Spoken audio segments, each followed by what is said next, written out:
Hello, y'all!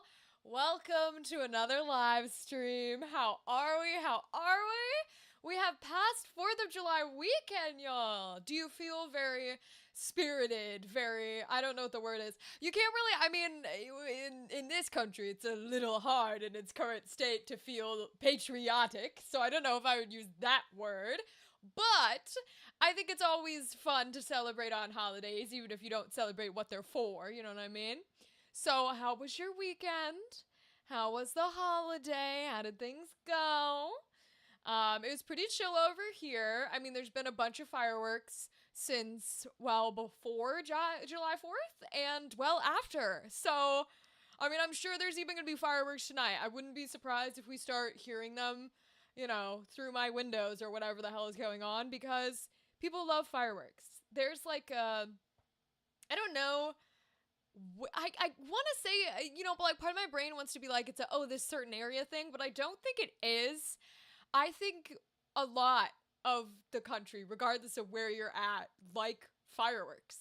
Personally, I think the drone stuff is cool. Like if we moved from fireworks to the little drones that go up and they like move in the shapes and you like pre-program them to make things in the sky and do a little like light show, I think that would be fire because then you're, like saving the environment. You're not accidentally exploding things or loading things, like lighting things on fire, right? There's a lot less hazard and a lot less accidental mishaps that can go wrong with drones. These kind of drones. But you know what I mean, because fireworks are literal fire. Um, and then you get a cute little light show. And like if you program them, you can program them to be whatever you want. So like you could do like, little animations or characters, whatever you want. And then you also have like a set time so you're not stuck, wherever you are wondering while each firework goes off, waiting every second to watch it, you know what I mean? So, I don't know. I just feel like switching over to drones would kind of be easier than fireworks, but I suppose maybe they're not as easily accessible to the average everyday person, which is why we have so many folks shooting off fireworks and putting little bright sparklers in the sky. So it was a pretty fun 4th of July. Did some celebrating with family and all that jazz. Got to chat, got to meet up, got to play a few games. You know me and my games. I love me some games, okay? It was a lot of fun. We don't do super big celebrations, not really for any holiday. But especially not really 4th of July. So like we didn't do fireworks or anything like that. Also because around here there was like huge thunderstorms, like tornado yesterday, like thankfully did not hit us, thank God. Um but like crazy weather happening all weekend. So, and the people who were shooting off fireworks, like the people who were doing that kind of a celebration, it would be like pouring down rain, stop for a second, fireworks. Thunder, lightning, rain, stop for a second, fireworks. Like people who want their fireworks are dedicated, okay? They were shooting them off any small second of relief from the lightning that they could. It would be like streak of lightning and then fireworks. Streak of lightning, fireworks. Thunder, fireworks. Which is very funny because, like, if you're in a thunderstorm where it's that close to you, perhaps fireworks are not a good idea.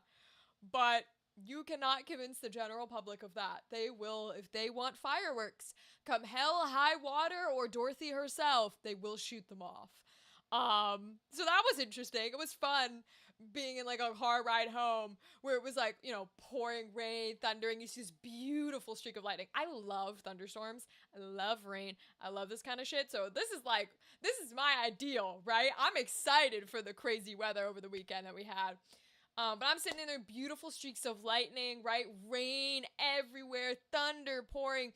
And then you would see like, pew, you see the little firework things in the background. And I'm like, there's lightning and there's fireworks happening at the same time. What kind of apocalypse scenario is occurring? But it was a lot of fun. I quite enjoyed it. And it's always nice to like catch up with family and stuff like that. But I don't know, man. And then we had, because of the crazy weather that was yesterday, there's also like a lot of flooding. So I keep getting videos on my feed of people who are like in little rafts and little like inflatables, and they're getting like pulled in like parking lots because the parking lots are flooded, and they're just like using it like a water park because that's what we do up here. The parking lot of a place floods, we're gonna swim in it, okay? Andrew! Hello, King. How are you, bud? Good evening, Rachel. Anime Ohio, would you like to head to the 12th? Yes! This weekend's Anime Ohio, baby. Let's go. I'll be there all 3 days. Yes, larger than life. Visit Rachel, say hi, be a voice actor. Yes! Andrew, I'm so excited. I love, it's our chillest con. It's definitely our chillest con, but I'm excited to be able to like be in that space and talk to people. Keep the twisters and flooding up there. Yo, Andrew, we were literally like, I was sitting in my booth yesterday because we got the tornado warnings and one did touch down, but thankfully not near us. It did not come through here. I suppose near us, but like it didn't come through here. But it's very funny because like all the animals and stuff were like brought down to the basement, like grabbing flashlights and stuff.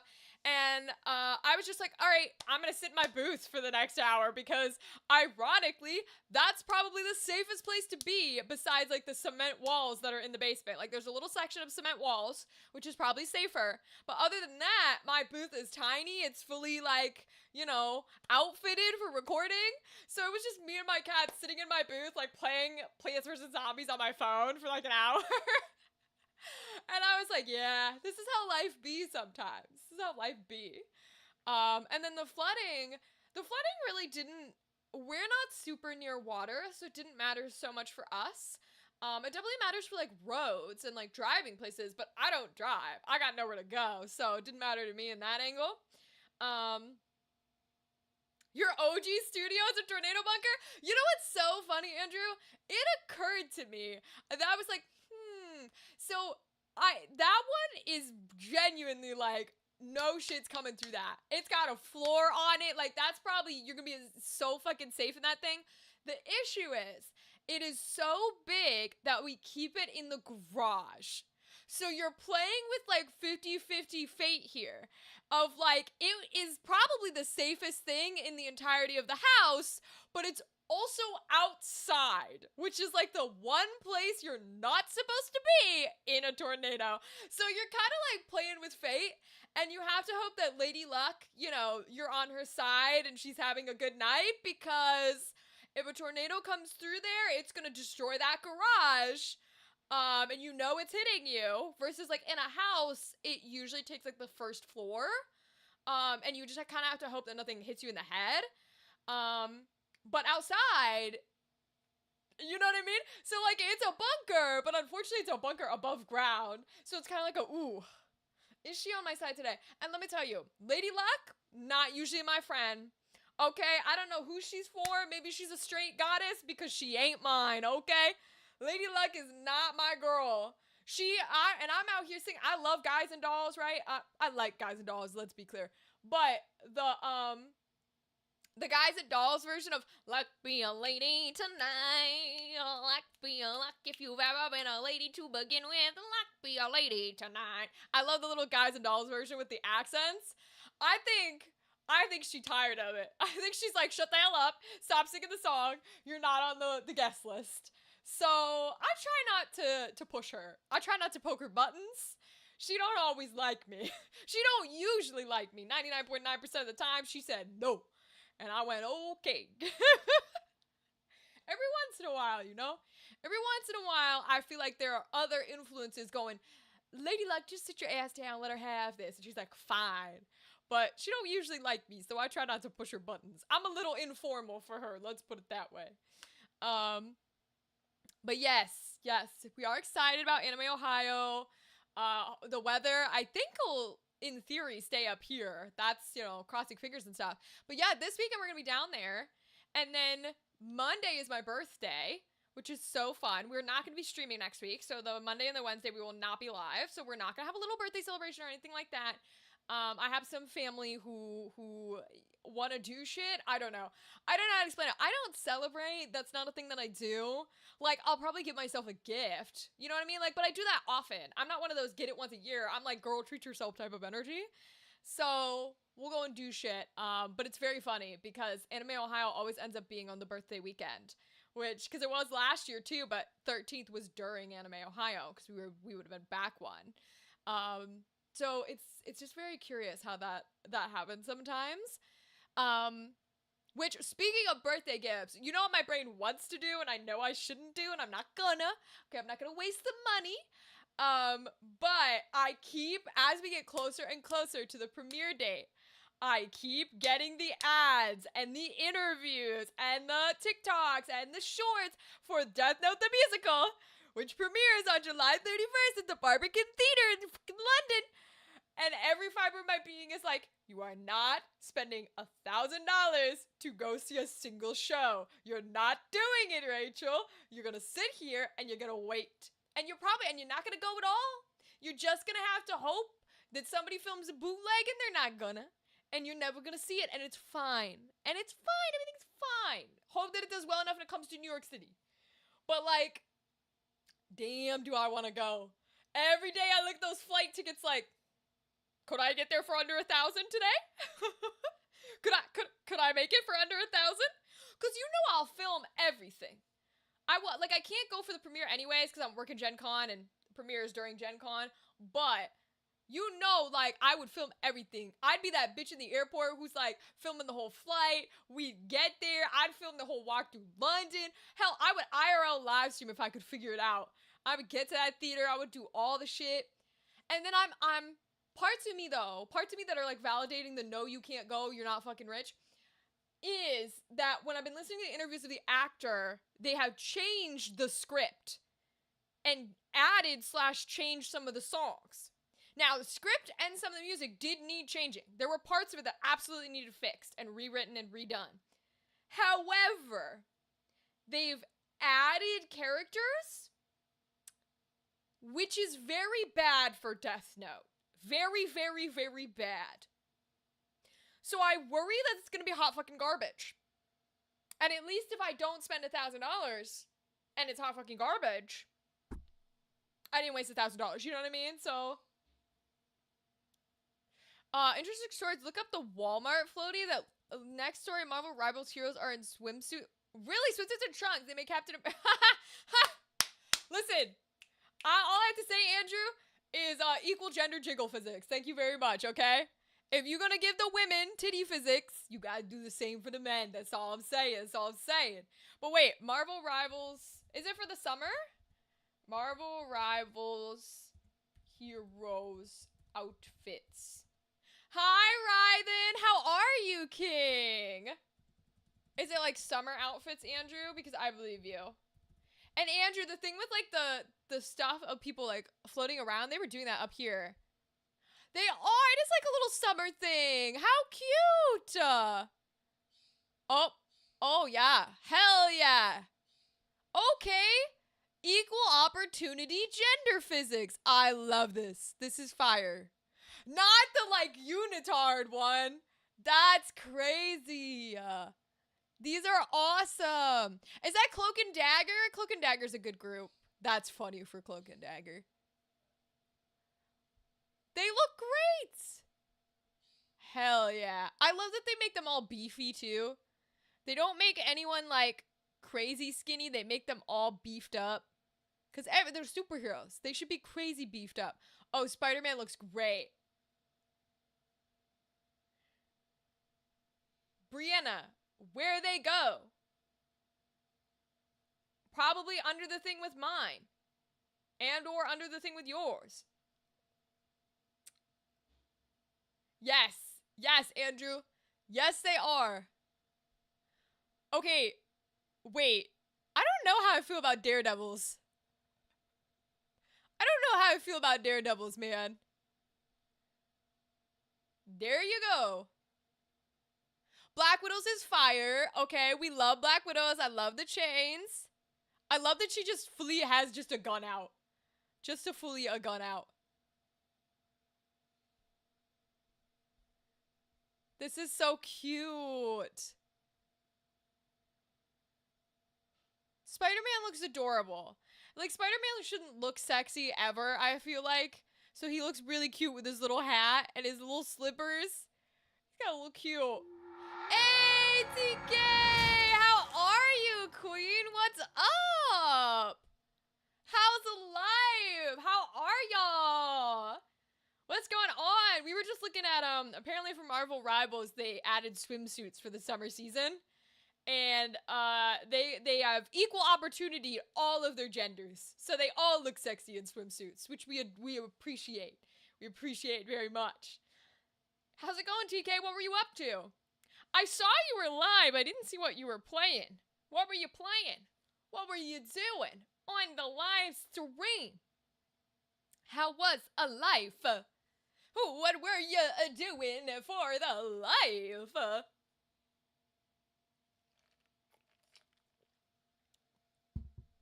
Welcome everybody who came in with TK. Hope you guys are doing well.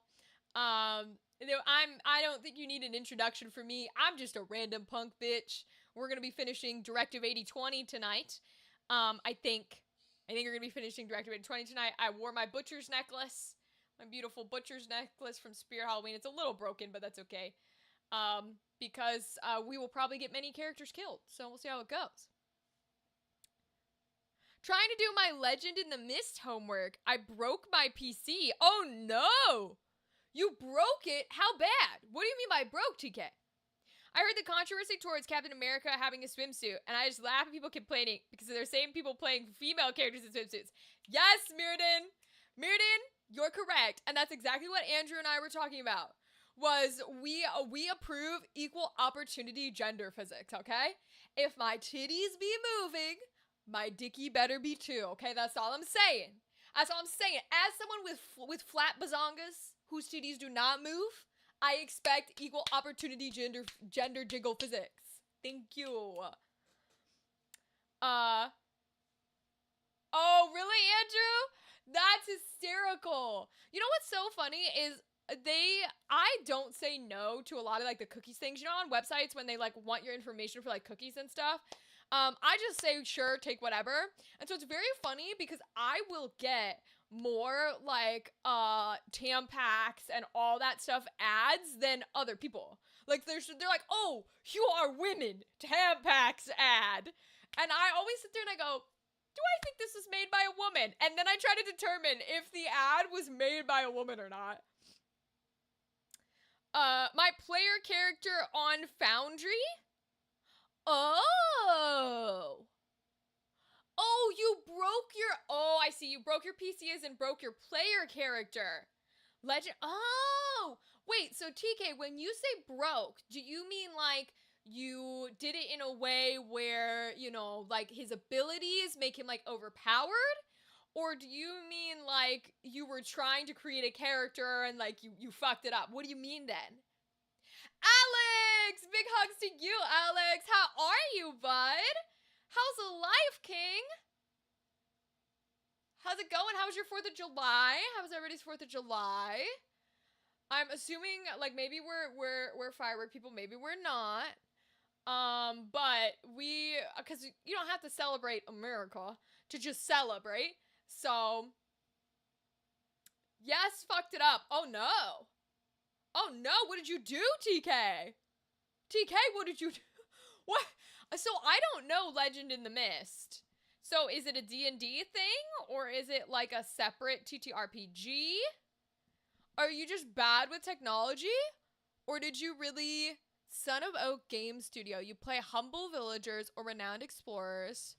Trudging through dark, dense forests. Interesting.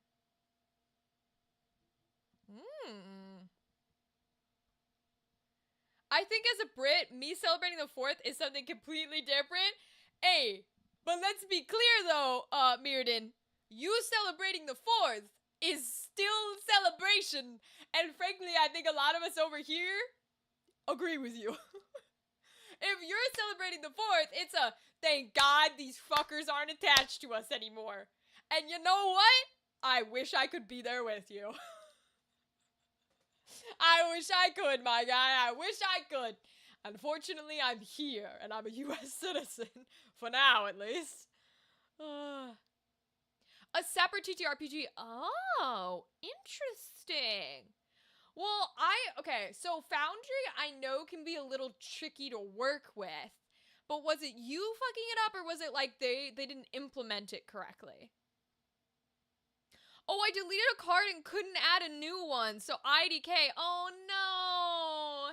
That kind of sounds like maybe a system error, like an actual programming. Maybe the system didn't work with Foundry very well, and they're gonna have to go in and like fix that. Maybe you can like make it on a separate character? I don't know. That sucks. Bit exhausted, didn't do anything for the 4th due to being in the land of tea and crumpets. However, a fun celebration is today. What's the celebration today, Alex? What is the celebration today? Nah, I'm not sure what the hell I'm doing in this game, so I spent my stream doing the research. Oh, okay. I think it's locked down by the game master. Oh, okay. Then whatever occurred is probably fixable. And, you know, honestly, like, if you're doing your research and you're working on it and you're like, you know, practicing and looking into things, then that is the time to fuck it up. You know what I mean? Like, at least you were actually working on it and studying it and being like, oh, I'm trying to learn new things. You're not going to have it down or have it perfect or have it whatever it is. So I think that's fine. You can probably talk to the DM and be like, oh yeah, let me like reset your stuff. Damn, I want crumpets now? Okay, Mirrodin, Alex, what is a crumpet? My guys, my dudes, my ladies, my folks, what is a crumpet? A certain person becoming the same age as POTC, Dead Man's Chest, 20 years old. Alex, is it your birthday? Alex, is it your birthday? Happy birthday! English muffin is the closest thing you have. Oh. Now I gotta look it up, because I did not think a crumpet was like a muffin. Wait. What is a crumpet?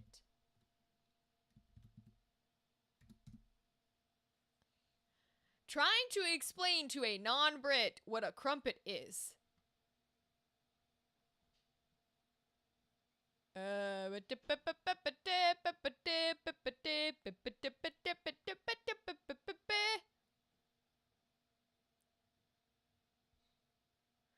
Oh, but you put a lot of butter on it, huh?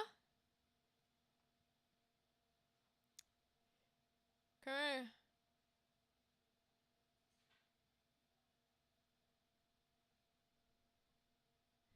Interesting. Okay, so it does say English muffins, but it says like you're more like you're meant to butter that. Because to me, you don't butter a muffin. I guess maybe some people butter a muffin, but to me that would, from the definition of what the crumpet looked like, I would say that's more like a biscuit. Because you butter a biscuit. Probably less tough than a biscuit, but you don't butter a muffin. And with the sentence above, I made many people feel ancient. Alex, I don't think you made anyone feel ancient. Well, okay, maybe in reverse, because I'm thinking, no, because if that game is only 20 years old, the rest of us are older than that, but now I get what you're saying. You have made us feel old because you are only turning 20. As someone turning 27, I concur. The fact that you are 7 years younger than me is, whoo! That's a lot. That's a hell of a lot. I mean, when you're an adult, it doesn't fucking matter. Let's be very clear. When you are out of college age, which I guess you're not technically out of college age or university for y'all, but I'm gonna count it because it's fine. But when you're an adult, it doesn't fucking matter. It doesn't fucking matter. Like, platonic-wise, it doesn't matter. Platonic-wise, it never matters, but platonic-wise, it doesn't matter. You know what I'm saying? Now, if you're like kids, that's like high schooler and like a 7th grader. You know what I mean? Like, that's crazy just to be friends. Hey, Mirrodin! Same! Let's go, let's go! Biscuits are scones. Biscuits are not scones. We have scones. Those are not the same thing. Those are not the same thing. Scones are hard pastries. Biscuits are not that.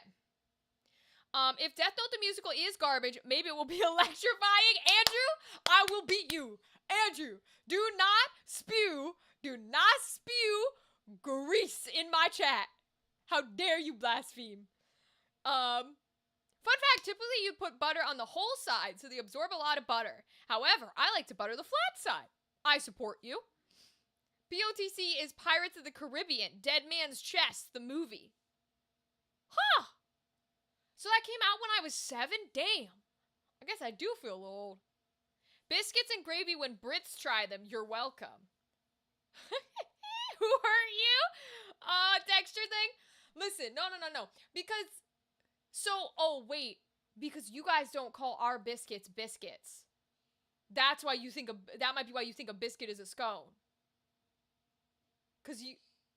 Okay, wait.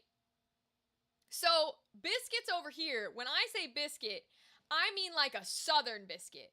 Now, I'm not from the South, so I haven't had a real one, but I'm talking it's a bready sort of texture, because the thing with muffins is muffins are a cupcakey. Like, they're cupcakes without moisture. And I don't think crumpet, based on what I'm reading, but y'all tell me, would be a cupcake. That doesn't make sense to me. I guess maybe. But, like, I don't know any type of muffin that you would have the right flavor or the right texture that you would put butter on.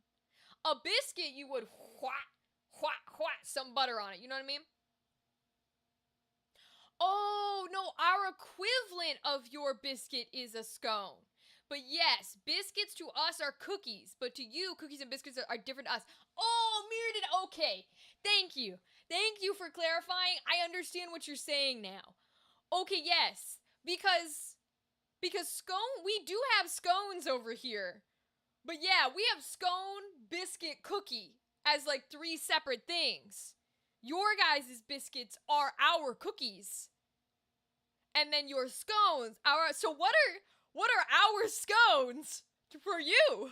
Oh no, wait, so we're missing one. What is our version of a scone to you? This is so interesting. We had biscuits and gravy for the 4th, buttermilk bread biscuits. Yes, that's the kind I'm talking about, TK. The type of biscuits over here. Muffin adjacent. So, I understand why y'all are saying muffin adjacent. I get it. To me, the butter makes a difference. I don't know how to explain this, right? Like texture-wise, moisture-wise, whether it's a bread versus a cake-wise, I think you guys are correct. They're muffin adjacent. But I never in a million years, even a muffin with no flavor, would I put butter on it. That's what I think that the boundary is for me, is like, if you can put butter on it and it tastes good, it can't be a muffin. It just can't. Even a plain muffin, I would not put butter on it. Okay, from Google. All right. In England, American stones do not have a direct equivalent and are simply called American scones. Unlike British scones, which are round, plain, or lightly fruit-studded and served split with cream and jam, American scones are dense, sweet, wedge-shaped, and glazed. Confusion arises because the UK equivalent of an American biscuit, soft, savory bread served with gravy, is loosely compared to a British scone. However, the sugary, triangular American scone is a distinct baked good. You can find them at specialty coffee shops. Huh! Okay, so there isn't an equivalent. It's just called an American scone. Kind of the way you guys say, like, American football, which, that one's fair. That one's fair, because you don't want to say soccer, or you, not soccer. You don't want to say, like, you know what I mean? You have to differentiate your football from our you know what I'm saying? That's fair. That's fair. Okay. Interesting to know there's not an equivalent. American football is just rugby. It really kind of is. It really kind of is. America just feels the need to claim everything as their own because they need to be so different. They need to be so independent, winkety wonk. Ads in about a minute, by the way. That they can't have, which, you know what's so funny? So funny about the fact that America's like, no, it's all ours. We create everything. Everything we do is original. Our language is literally stolen from colonizing the entire world. Our language isn't even our own, baby. And yet you have to pretend that everything else is our own. We can't use the metric system because that's those people. We can't play rugby because that's those people. Dan! Hi, Dan! How are you, King? What's up? What's up? What's up? American football doesn't even use feet on the ball other than certain kickoffs. Oh, yeah. Oh, Alex, I'm not a sports galley. I'm not a sports galley. I will not defend any sport except for professional tag. Professional tag is awesome, okay? Professional tag is cool as shit. And dance. Dance should be a sport, and everywhere in the world that dance is not considered a sport should eat shit. Canada had football before we did. Grey Cup. Oh, what do you know? I'm not surprised. We steal everything and then pretend it's our own. That's how America works, bro. I'm fantastic. Thanks. Yourself? Oh, I'm so glad you're doing well, Dan. I'm doing well, King. We're talking about, like, celebrating 4th of July, but not as an American. So you guys get to celebrate it in context of, like, thank God America's not attached to us anymore. We got rid of those fuckers. We're talking about the differences between American scones, biscuits, and cookies and crumpets, because we do not have an equivalent to a crumpet, but the UK does not have an equivalent to an American scone. So we're talking about that and stuff, all sorts of things. Dance and flexibility-based WWE when? Well, here's the thing, Alex. I saw a post from someone recently who is in like the WWE world, and I love people like this. There's someone in the WWE world. I don't watch wrestling at all, but they were straight up like, WWE is just drag for straight people. It's just drag for like cis white men, and they don't want to admit it because God forbid drag and drag queens exist. But if it didn't exist, you wouldn't have WWE.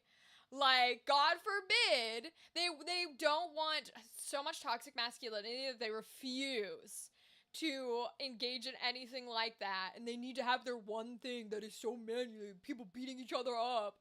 I'm like, bro, WWE is just drag. That's all it is. It's a whole drag performance, and you guys are dumb as hell and insecure. Whereas us, who know it's drag, can have a time of our lives. Thank you very much. But WWE, I mean, wrestling is a sport. Literal wrestling is a sport, not like WWE stuff, not the drag performances. There's a lot of things that are sports in quotes. And I guess the definition of sport is kind of weird. Because I think the only thing that really determines you as a sport is whether or not the government's gonna fund you. You know what I mean? Like, do you get that title? I think you get that title, like, specifically for governmental funding. Like, they don't want to fund dance, and so dance isn't a sport. You know what I'm saying? Have I finished Vox Machina yet? Dan, I haven't. Dan, I didn't. I'm so sorry, dude. Every time I pull up Amazon to watch one of my Korean romances, I see Vox Machina sitting there and being like, Rachel, you need to finish me before you go live, because Dan and Dadley are going to be so mad at you. And every time I click my Korean romance, and I'm so sorry. I'm so upset. Oh my goodness. But I know you want to talk about it. Hey, Ryven, what's up? You have news? What's your news, King? You entered into a contract? Ryven, congratulations! And now NDAs, but how much are you allowed to say, King? I want to hear about it. WWE as drag is wild, but you're not wrong. I never realized that before now. Mirda, this is what I'm saying. Because here's the thing, right? The only thing that defines drag, because drag is not defined by playing your opposite gender. You can be a man and play a male character and be a woman and play a female character, or vice versa. So that is not defined in drag. You can stay as your gender. The only thing that defines drag is that you specifically change your appearance and put on a performance that is an exaggerated character of some kind. That is the only thing that defines drag. It's very similar to clowning, except clowning is like a specific like theater art. And drag is kind of becoming that too. But that's the only definition, is you change your appearance and your performance to be exaggerated of a character. And that is quite literally what WWE is. Want to know the two sports that's really the only ones I follow? Hell yeah, Alex. You're getting a house? No way, Ryden! Oh my god, congratulations! Yay! Dude, congrats. I didn't even know you were looking, King. Did you find, now how was house hunting? Because I'm always so curious. I'm that bitch who like will go on like, I don't know what the house platforms are called. But you know those people who like, let's look at all the freaky houses with like the weird listings and stuff? I love doing that kind of stuff. It was hell? Wait, did you have specific requirements? Because I always ask people, I'm curious to know what are requirements for you? Because this is the way I look at the world. So it's very funny, but house hunting is kind of the way I look at the world. The way that people house hunt. Because the way that I view everything is, in my view of the entire world, of every single choice I make, is there are pros, put my hands in the screen, and there are cons. Do the pros of whatever the thing is, whatever the choice is, whatever the whatever is, do those pros outweigh the cons for me personally? And that's the only way that a lot of people do that brain method, is through house hunting. They don't usually engage in that activity unless it's through house hunting or like something very specific. And so I love to ask, what were your, I have to have these, if they are not there, my cons will be too high.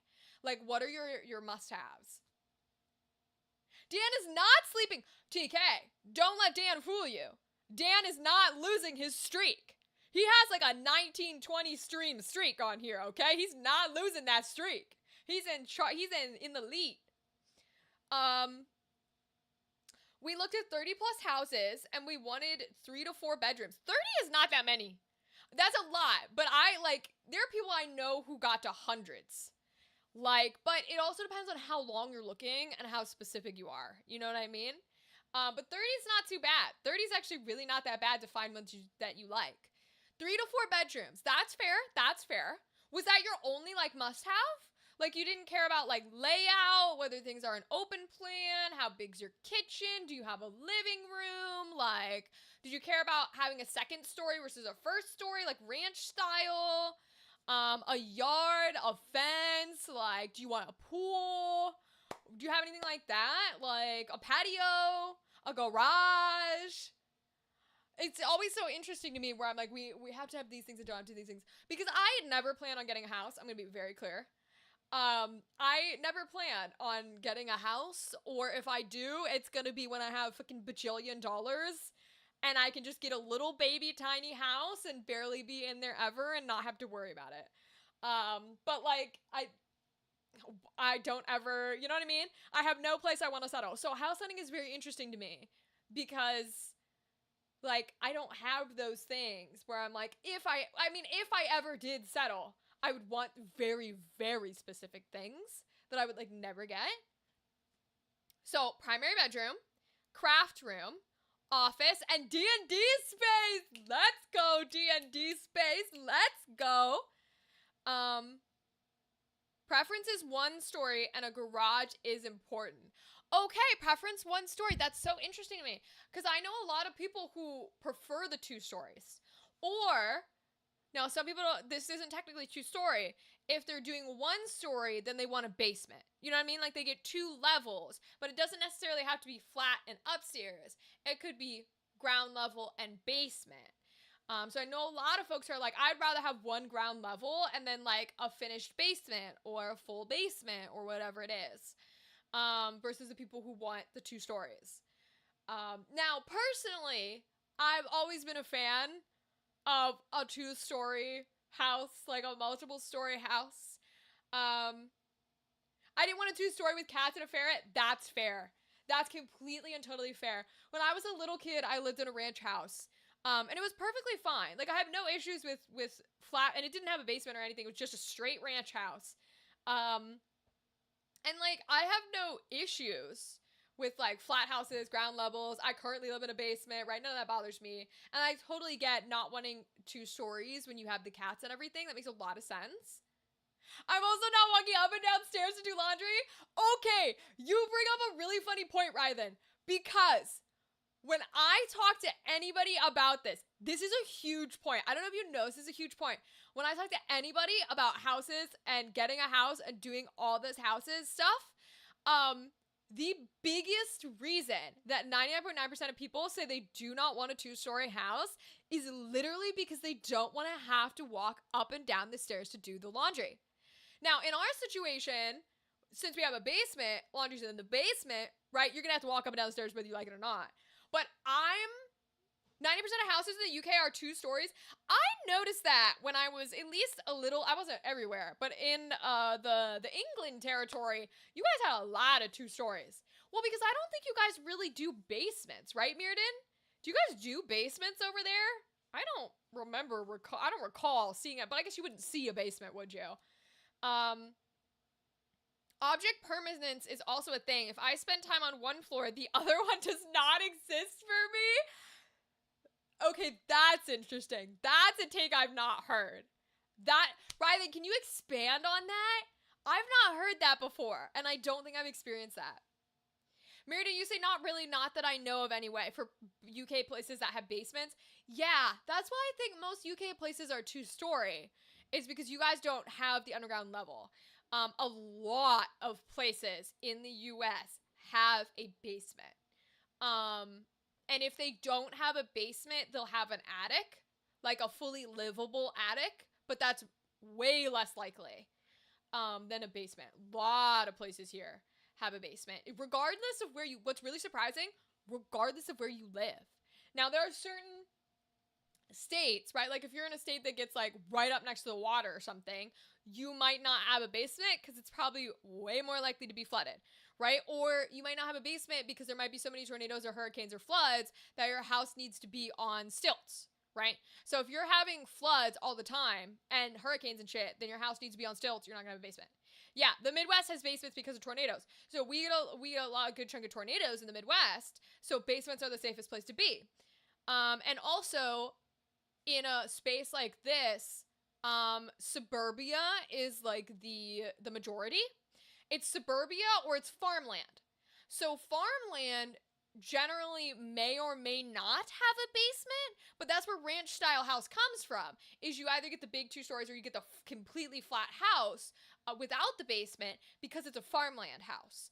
Now they're usually gigantic. But you have these huge properties, flat 1-story houses for farmland, and then the rest of your Midwest is suburbia. So it's like maybe 20 feet, 50 feet, if you're in a nice suburban area, to the next house, right? There's like hundreds of houses all next to each other, sometimes cookie cutter exactly the same, right? So they don't go up. Sometimes they go up, sometimes they go up because of suburbia. But they're gonna go up or down. They're not gonna be one singular ground with no basement or no 2-story because of how close they are. I tend to forget things if they are not within sight or easy to reach, to the point I forget to drink water if I don't have a cup near me until I'm almost dying of thirst. That's so interesting, Ryden. I mean, I understand the object permanence thing, but I am... That's really interesting to me because I don't think I have experienced that. So that's interesting to know that you run with that. You do the same thing, Mirrodin. Wow. Wait, so what little like accommodations have y'all given yourself? Like, because I don't have any memory, so like I'll put everything and anything into my calendar, right? So like what little accommodations have you given yourself for something like that? I have a basement, but in California, no one really has basements. You grew up in CA, you now live elsewhere. Yes, TK. TK, it makes sense, right? Because in California, they have no reason to have a basement. They want big, huge mansions with multiple stories because they're rich people. And that's what the area is for.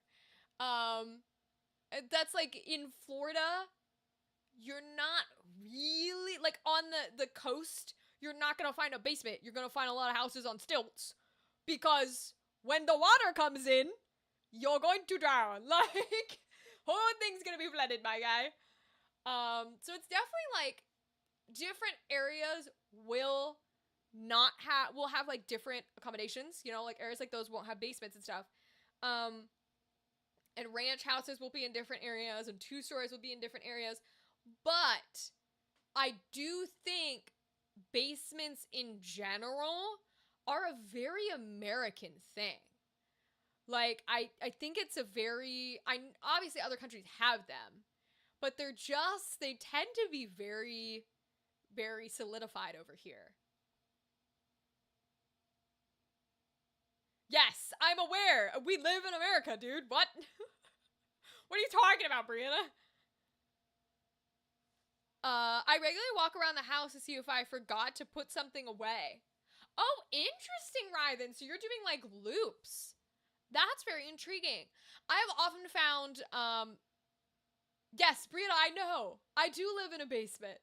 This is what started the conversation, Brianna, is because I was like, I don't think other places have a basement. This is what started it. Because Rythan got a house. Rythan signed a contract for a house like the king he is. And he did not want 2 stories. But that's very interesting, Rythan, that you walk around and do things. And speaking of the 2-story thing with the laundry, I'm really weird. And I am not in the majority of people. Most people are right with you, Rythan. They do not want 2-story nonsense. Specifically because of laundry, which I find hysterical. But you are the majority. I'm the minority in that sense because I'm really weird. I'm like the epitome of if I could be like a traditional housewife, I would do it. The problem is everything about my morality and mentality and beliefs do not align with that. You know what I mean? Like, fuck traditionalism and all it entails and fuck all that shit. And if you live that kind of life, fuck off. If those are your morals, no, you don't value yourself. But if I could just take the live at home, do all the laundry, do all the dishes, clean the house, and that's my job. I bake the food, make the breakfast and the dinner. If that was my job every day and I did not have to work a normal job and I could work on my creative teams, I could live stream, I could do all my creative content, I could make films, I don't have to work a 9 to 5, all I gotta do is take care of the house. Oh, be gorgeous. Because that's my dream, right? It's like I like chores. I love all this shit. And all that jazz, etc. But I do not want to be a housewife because any man who wants a housewife is one of those people who just put a mask and sunglasses on his face and walked the fucking Nazi pride march on July 4th, okay? Speaking of which, we don't get political on here, but show your faces, cowards. Okay, we're done. I just need to say it out loud because I saw that fucking white nationalism march going through the news feed, and I said, look at the fucking cowards. If you believe you're so superior to every other race and that white people are amazing, show your fucking face, coward. Let's see how strong you are with your beliefs then, bitch. Oh, sorry, we're done. We don't do politics on here. Thank you, Mirrodin. Yes, that pissed me the fuck off. I need to get it out. Okay, we're done. Is Rythan the person I don't know? No, Brianna, Rythan is nowhere in the US. Rythan is here from Spooktober. I played Rythan's Spooktober game on the stream, and now they're a lovely member of our community, and we love them. My washing machine is under my counter in the kitchen? You're in the US? Huh. I thought you were in Canada. Oh well. Never mind. Rythan's still a lovely individual. Getting a lovely house and we love them. Mirrodin, you're gonna have to speak. You're gonna have to translate from the UK. How do you have a washing machine under your kitchen counter? I do know the UK puts their laundry in the kitchen. I know that's a UK thing. That is not a US thing. We do not do that shit here. But I understand the logic. I get why it's there. I'm not criticizing that happening. Wouldn't that be really short? Aren't kitchen counters short? That's where I'm confused. Yep, they wouldn't wear a mask during COVID. That's correct, Ryden. That's correct. I'm being the housewife right now making dinner, TK. I love you, TK. You're a queen. I got it. A queen. What you making, TK? I prefer the gender neutral term, house spouse. Wait, that's fabulous, Ryden. Oh my god. Bro, I also, speaking of this housewife shit, I get ads for like dating apps. I'm about to take a house spouse and jump on one of the queer dating apps and be like, can I be the house spouse? Fuck traditionalism, I want to be the house spouse. I'm stealing that, Ryden. That's god tier. Hell yeah, I love that. So when my kitchen was made, it was specifically designed to house the washing machine. Does it have the dryer? Or just the washing machine?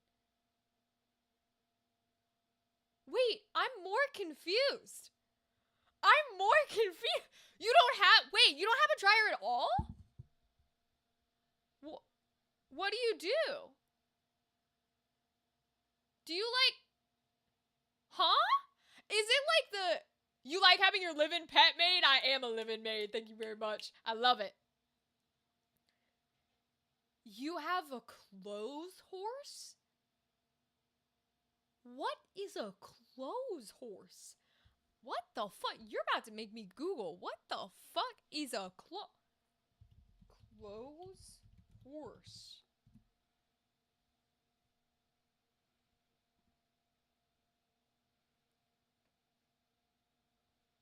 Oh, like a towel rack. Oh, interesting. I did not know they were called this.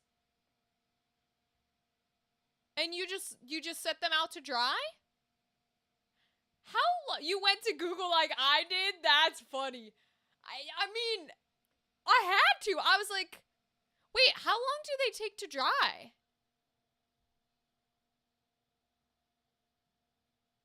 Well, you guys don't have air conditioning, so they might dry faster with how hot it can get down there.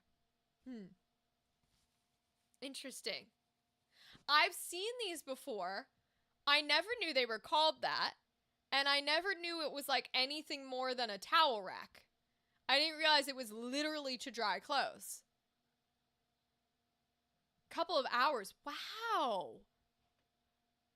This is so interesting. Is that like the norm? Because before you said clothes horse, I legitimately was about to ask you if it's like the old-timey, like the 1920s English films on TV where they have like the line of wire, of rope between the houses, and you guys just pin the clothes up? I was like, do they still do that? My washing machine has a spin cycle, and when clothes come out, they're barely wet. Interesting. Is this the norm? Is this usually how it works? Or is it kind of like variety? This is so intriguing to me. Like, there are clothes, I don't think this is one of them, but I have a few bodysuits that don't get dried, right? If you read the tag, it's like, hey, do not dry this, air dry this. And so, like, I'll put it on a hanger, and I'll, hang it to something and let it dry for, like, a day. But I guess it just never... So how much laundry can you do at once? Because I feel like I'm the type of person where I don't do laundry until I have a whole ass stack. You know what I mean? Like, I shove all that shit in at once when it's all dirty. And you put on, like, your laundry day pants and your laundry day shirt and your laundry day socks that only come out when you do laundry day, and then you go wash all your other clothes. But I'm assuming you can't do that, because that would be a lot of clothes to put on the horse to dry. Because you can't just take them out and wear them, you know what I mean? Like, if you put them in a dryer, you could just take them out and put them on and call it a day, but... Interesting. I love learning new things. This is very intriguing to me. Because, especially when there's things that nobody thinks about, if that makes sense. Like, it's never occurred to me that some people just don't do the drying machine method, and they never have, and they don't need to. Like, that's so interesting to me. I know when I visited over there, one of the big shocks was y'all don't have electrical outlets in your bathrooms. Because I remember being told, like, most people don't have electric toothbrushes because there's no outlet to plug your toothbrush in. And, like, you don't have hair dryers in there because there's no outlet to plug your hair dryer in. I have 2 clothes horses, so I can get a lot done. But my washing machine drum is only 6 kg, so I have to do it in loads. But I typically only need to do laundry once a week. And there's only me in the house. Okay, that's not as bad then. That's not a huge, gigantic chunk of laundry that you're doing all the time. You would struggle since you only have 1 set of sheets? Fuck you, I got more sheets than you do, bitch. Alright? You're the one with 1 set of sheets, ma'am. You have 2 sets of sheets. Listen, my sister is a 2-person. She keeps exactly 2s of things. Not exactly. Let's not talk about the amount of fucking pet bowls that are stored upstairs that I'm gonna chuck down a fucking garbage disposal. I have more than 2 sheets. I just prefer my Batman sheets, okay? So I like to wash the Batman sheets and then put the Batman sheets back on. Okay, I like my Batman sheets. There's an outlet for a shaver or an electric toothbrush, but that's rare and it's different from standard electrical outlets. Oh, interesting. I know y'all have a lot of you don't have the kind that we have with like the 3 prongs. That much I know. But just to find them in a bathroom at all, I know was like really not a thing. Which I guess is partially because of how old a lot of like structures are over there. Because I know this past weekend, 4th of July, everybody was like, oh my god, it's America's 250th birthday. Oh my god, we've been along for so long. And I'm like, England is like 1,000 fucking years old, bro. Like, y'all houses are from crazy long ago. So that's like why they don't have air conditioning and why they don't have like the plugs and stuff like that. So I get that. Oh, you do have a 3-prong plug. It works in similar style. Oh, I did not know that, Mirrodin. I thought it was just the little 2 ones that you had to convert over. How interesting. There are some older American stuff that also use 2 prongs. We had to convert some of the outlets in this house from 2 prongs as well to the 3s. Yo, Gavin, what's up, King? How are you, buddy? How's your weekend, King? 250 years or something? Yeah. Have you started more through your Resident Evil game? I remembered it's Resident Evil this time. See, every time I chat with somebody, I remember a teensy bit more. Teensy bit. And I remember it's Resident Evil this time. Not Castlevania, like my brain for some reason thought it was. Have you gotten through any more of it, King? I know you beat the evil Salazar. Salazar was his name, right? I remember because it sounds like salamander. It makes me think of salamanders. I like salamanders. Huh. We are currently chatting about the differences between the UK and over here in the US of A.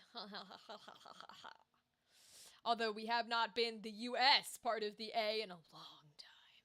But that's okay. I'm talking about celebrating and all that kind of jazz, etc., etc. What made me laugh was when the Scots and Brits came to the US for the World Cup. Americans are questioning them on American history and questioning why they have no idea about it and claim that American history is British history. No, the fuck it's not.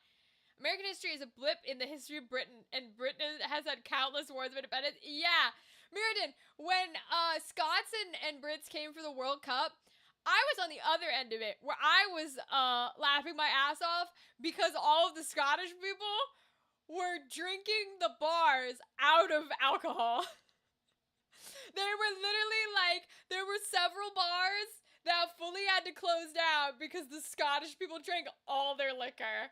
And I was laughing. I was like, let's go, Scots. Let's go. Hold on, I'm going to make some tea in the microwave. Beautiful dig, Ryden. We love it. We love it. Yeah, no. Why would anybody know American history besides Americans? If anything, we already know this. America's too obsessed with itself.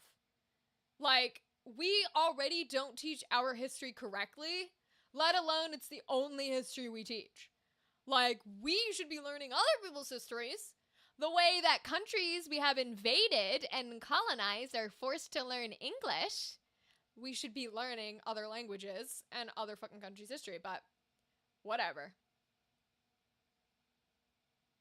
Literally, I agree with you, Mirden. No Americans can outdrink you. We can outdrink by volume? I don't know, Ryden. With our 2%? I don't know, Ryden. When I was younger, I disagree. Really, TK. See, I'm not a drinker. So I cannot have a horse in this fight. Our beer is very weak? Oh, interesting. I did not know that. Don't worry, Mirden, I got you. Allow. Yes, it does, Mirden. Don't worry. Automod's a bit of a prude, but we love him. He's just trying his best, okay? You gotta let him try. One night I had 17 apple martinis. Girl, I have no idea what that means, but that sounds like a lot. I have no horse in this race. I couldn't even bet or fight if I wanted to, because I have literally had a single sip of alcohol and it was nasty as fuck and I have no interest in it. Like, I don't drink at all. You assume we can find it. Oh, it's funny. Light beer is blasphemy. I believe y'all. If this is a fight that y'all think you can fight, more power to you. Although, okay, here's the question then. Here's the question to both of you. Both sides, right? If there was a country that couldn't be beat, not like UK in general, but a country that couldn't be beat, is it Scotland? Is it Germany? Like, where do you think, what is the one that you think couldn't be beat? Alcohol in general. Not just beer, not just whatever, just alcohol in general. Scotland will beat the English, I believe that. The Czech, really, TK? Do the Czech drink a lot of alcohol? I did not know that. Germans would give us a run for our money? Okay.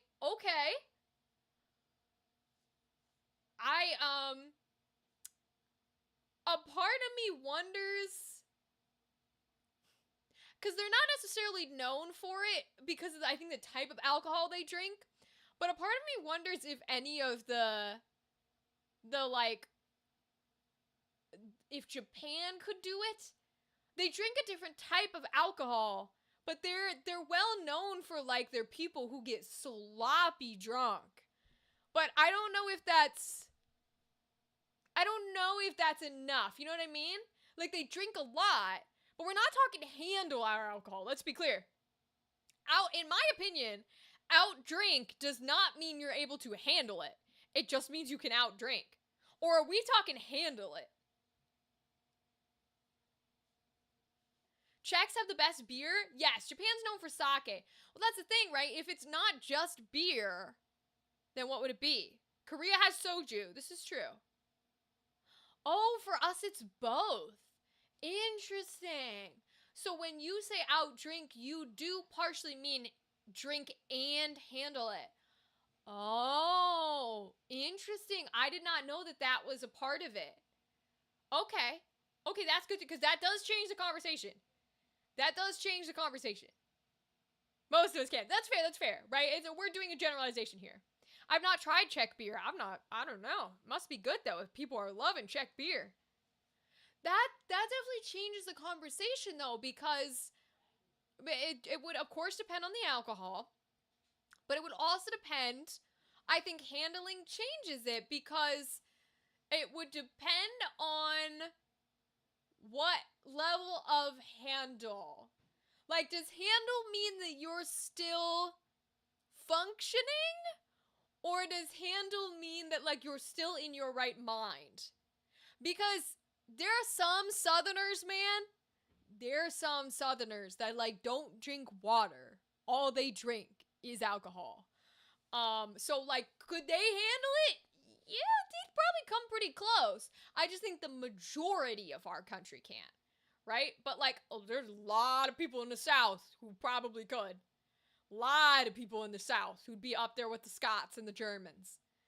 Okay, I'm gonna talk about Salazar. It was Salazar. I was making my way through the island, part of RE4, started to get to the enemies known as regenerators, which are tall, creepy, pale dudes that can stretch their limbs and have sharp teeth. Cool! I love me some creepy dudes with sharp teeth. When I used to drink, I would drink a bottle of vodka and only be partially drunk. Russian vodka. We're not even thinking about the Russians. The Russians might be in this fight. The Russians might be in this fight if we're talking about handle alcohol, yo. We're talking about handling. The Russians might be in here. Pilsner Urquell is okay and is sold in the USA. Pilsner Urquell? What the hell is Pilsner? If Dr. Pepper had alcohol, I wouldn't have a liver. No, you want to know what I think the US could beat? If we're talking drinks, you want to know what I think the US people have everybody beat on? Energy drinks. My dude, there are some motherfuckers in this country who slam like 20 Monsters and Red Bulls a day. And they would give heart attacks to other people. Yeah. There's people who live on nothing but fucking Monsters and Red Bull, and I'm surprised they're still alive, bro. Genuinely surprised. Dr. Pepper and Jack Daniels is my jam. Interesting. Let me introduce you to Chaz and Council Estates. What is this? Are they energy drink people? Chavs and Council Estates. What is that? A cultural subspecies?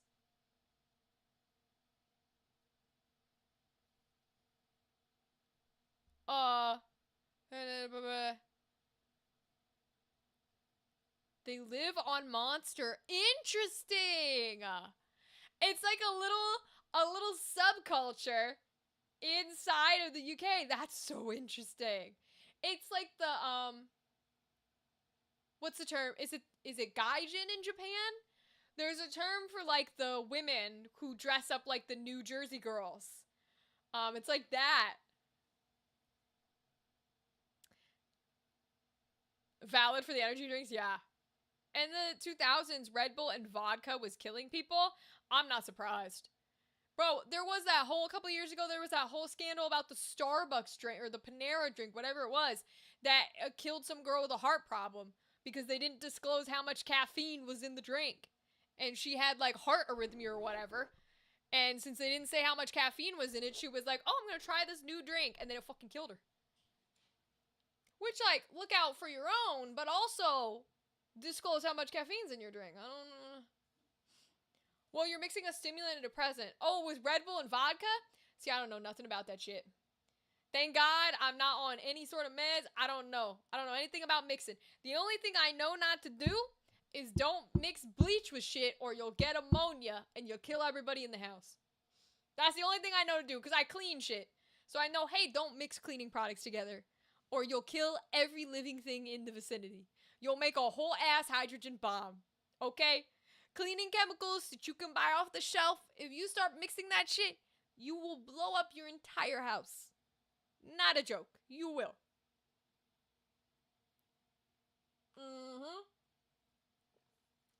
I'm pretty sure it's bleach and ammonia. But let me see. Bleach and what make mustard gas?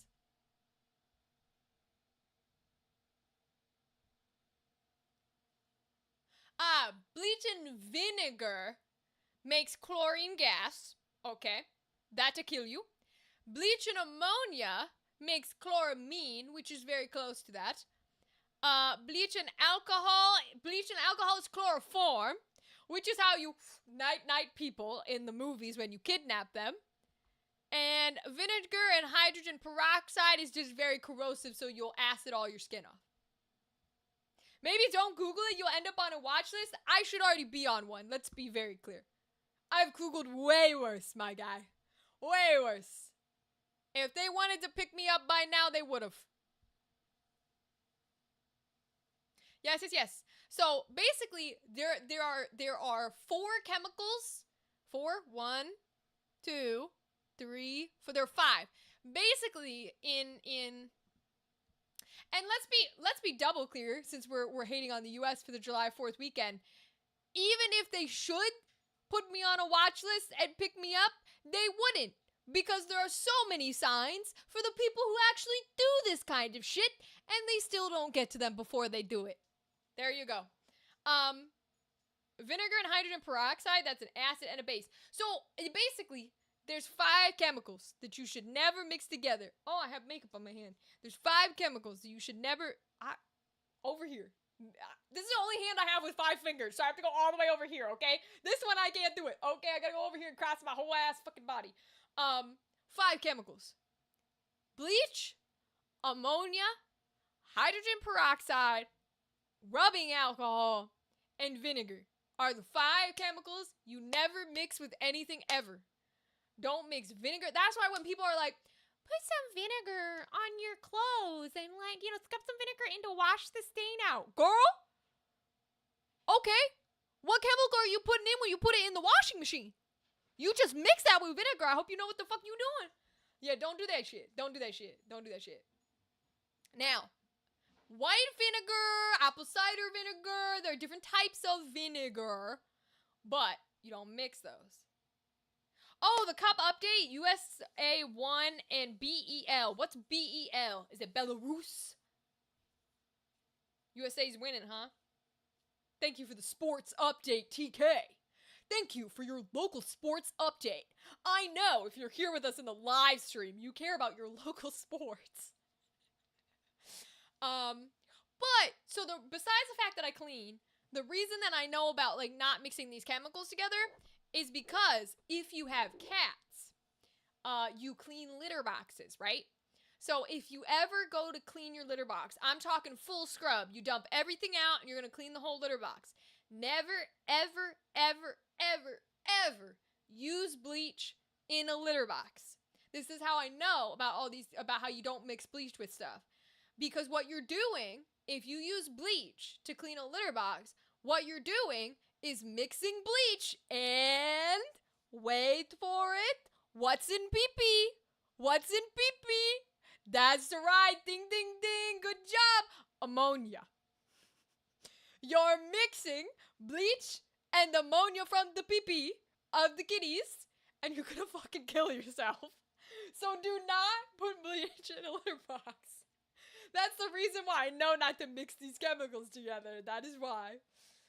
We didn't lose every game? No, we haven't, Ryden.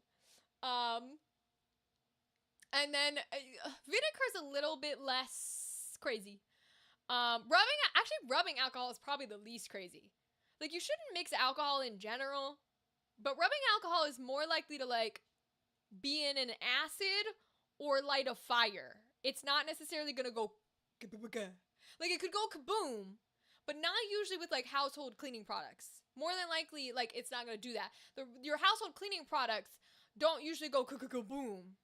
Your household cleaning products, like the bleach and the ammonia and the stuff, when you mix them, go, uh-oh, right? They make a gas, a scent.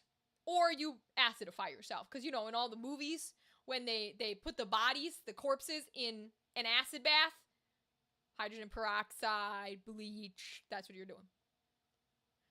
Apparently it is the World Cup for soccer. World Cup for non-American football. How we are winning? Fuck if I know. Hell if I know.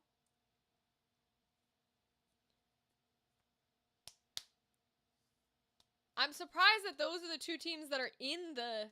Do we usually make the World Cup for soccer? Are we good at that sport? I know about the litter box stuff, but thanks for the PSA. I'm glad you know, TK. I'm glad you know. I mean, I would expect you to know because you run the little catnip in. The little cat thing you do, where you board cats and stuff. I know you know. And most cat people do know. The toilet bowl cleaner, the Works, contains hydrochloric acid, which when combined with aluminum, produces hydrogen gas. Fun! We usually make it, but we've gotten far this time. Interesting. I did not know that we were good at soccer. It's very intriguing to me. I did not know that. Yes, chemicals. When you mix chemicals together, you often make things that kill you. They're usually gases, okay? They're usually gases. They're not usually kabooms. They can be kabooms. But you just really shouldn't mix cleaning products. That's kind of the way it goes, you know. Just remember those 5. You'll never forget those 5 now that we've been on this live stream. I'll forget them because I have no memory. But you won't forget them now. It's bleach. It's PP, which is ammonia. It is, oh my god, vinegar. Okay, certain types of vinegar, but vinegar. It is hydrogen peroxide, not usually hydrogen peroxide. That one doesn't get used very, but hydrogen peroxide. And it is,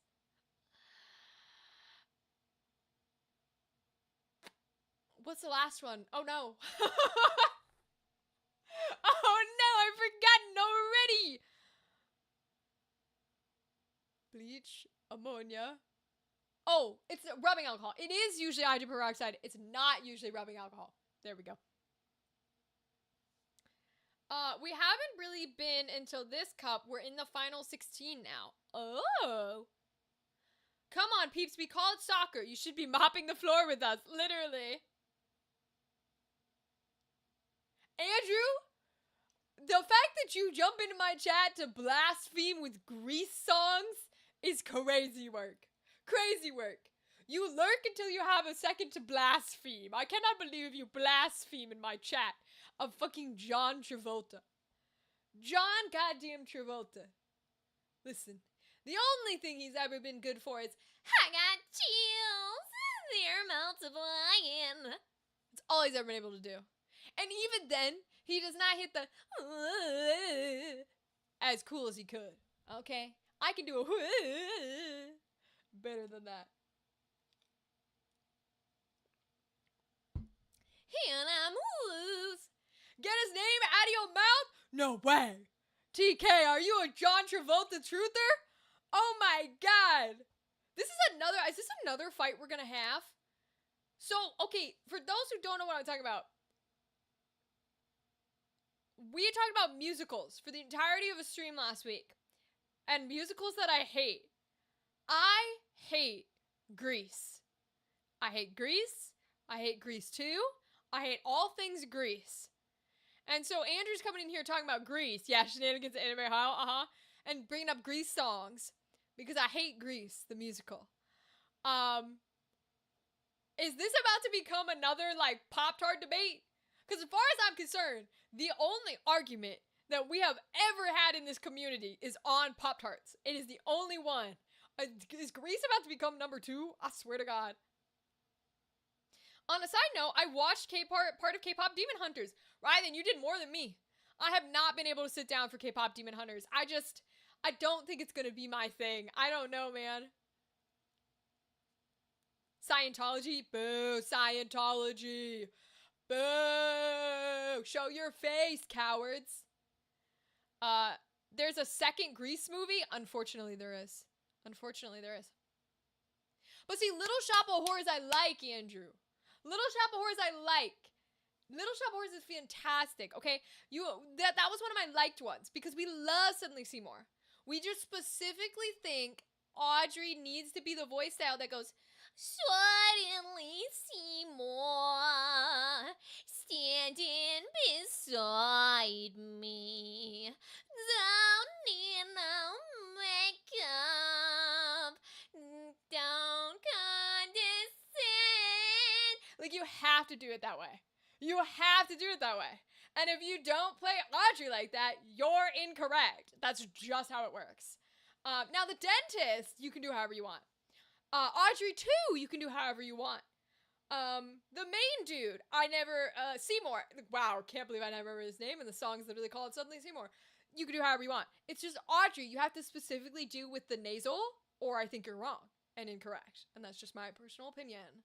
Because there's nothing more fun than Suddenly Seymour, and then you have to go into the big, organic, hulking voice, and then go back into the nasal. It's perfection. I grew up loving Grease, but now Michelle Pfeiffer was starring in Grease too. I did not know that. I did not know that at all. Yeah, Grease is not my shit. The singing, which is heavily processed, is actually pretty good. The singers are quite skilled.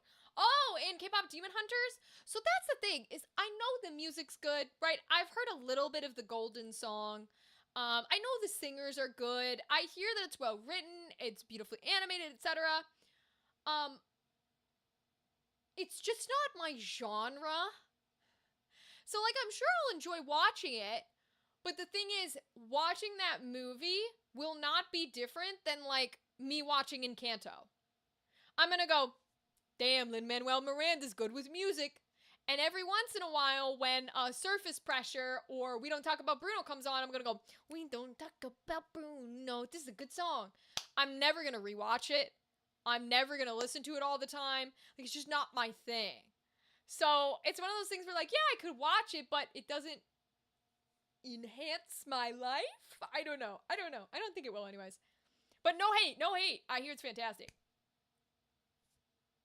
Andrew, I swear to God, Andrew, if you come down to my room at Anime Ohio and you start playing Grease music, I will lock you out of my room, dude. I will block you out of my home. I'll close 106. I will get you. Oh, boy. Don't fucking do it. Don't fucking do it, King. Now, if you come down with Little Shop, that's fine. Because Little Shop mostly has good music. Like the Feed Me Seymour, feed me all night long. God tier. And then also, she said be a dentist. So I'm a dentist. That's fire as well. Like, they're so good. Ooh, Belgium, nice. Is that where that's from? Yes! The Feed Me Seymour, feed me all night long. That's from Little Shop of Horrors. Usually the one you'll hear is the stage musical. You don't usually hear the movie one, although I think the movie's fucking fantastic. The movie's where I get my Audrey from. I think the movie has the perfect Audrey. Hands down, 100%. But yes. One of my friends is Feed Me Seymour as a redeem, as a sound alert to give her dogs a cookie. Oh, that's so cute. Feed Me Seymour is fabulous. There's a very interesting thing with Little Shop of Horrors where Audrey 2, which is the plant. So the plant says that. Because in case you don't know, the plant, who is Audrey 2, eats people. It's an alien plant. So when it says Feed Me Seymour, it wants Seymour to feed him people. So the entire song is the plant going, Feed me, Seymour. I'm hungry. And then Seymour's like, I'm not gonna kill people for you. Oh my God. And then the plant is like, but you gotta feed me. Like that kind of thing. But Little Shop of Horrors is very interesting because there is sort of a unwritten code on how it needs to be cast. Audrey 2, the plant that sings that song and does that stuff, is almost universally agreed upon that has to be a black actor. And there's 3 women who do the chorus, because they have a chorus in Little Shop of Horrors who, like, sings the tale. If you think, like, Greek chorus in the Hercules animated movie. And it's almost universally agreed upon that those women also have to be black. Keep in mind, Audrey 2 is a plant.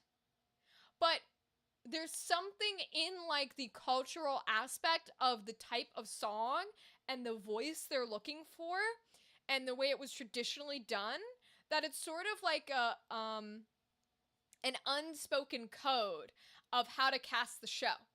And it's always very interesting to me because I'll talk with theater people and I'll be like, what do we think about the unspoken code? Because there's a lot of unspoken code in acting and in theater.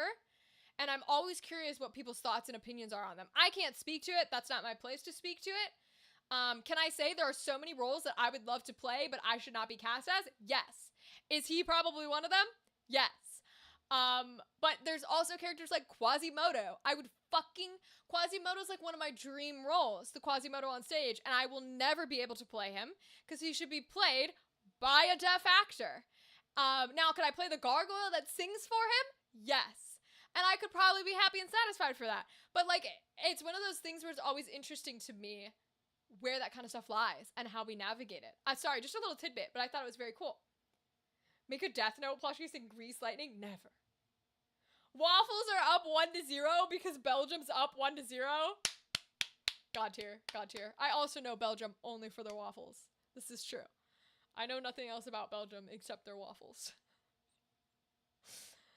There's a little sparkle on this guy. Can I get the sparkle off? I can see him sitting there. Okay, sparkle is off. Sparkle is off. Okay. Do we want to chat about anything else before I pull up Directive 8020? Or do we want to play Directive 8020? Because I'll chat forever. You guys know I will talk forever. And I think we are far enough in. We only have one chapter left.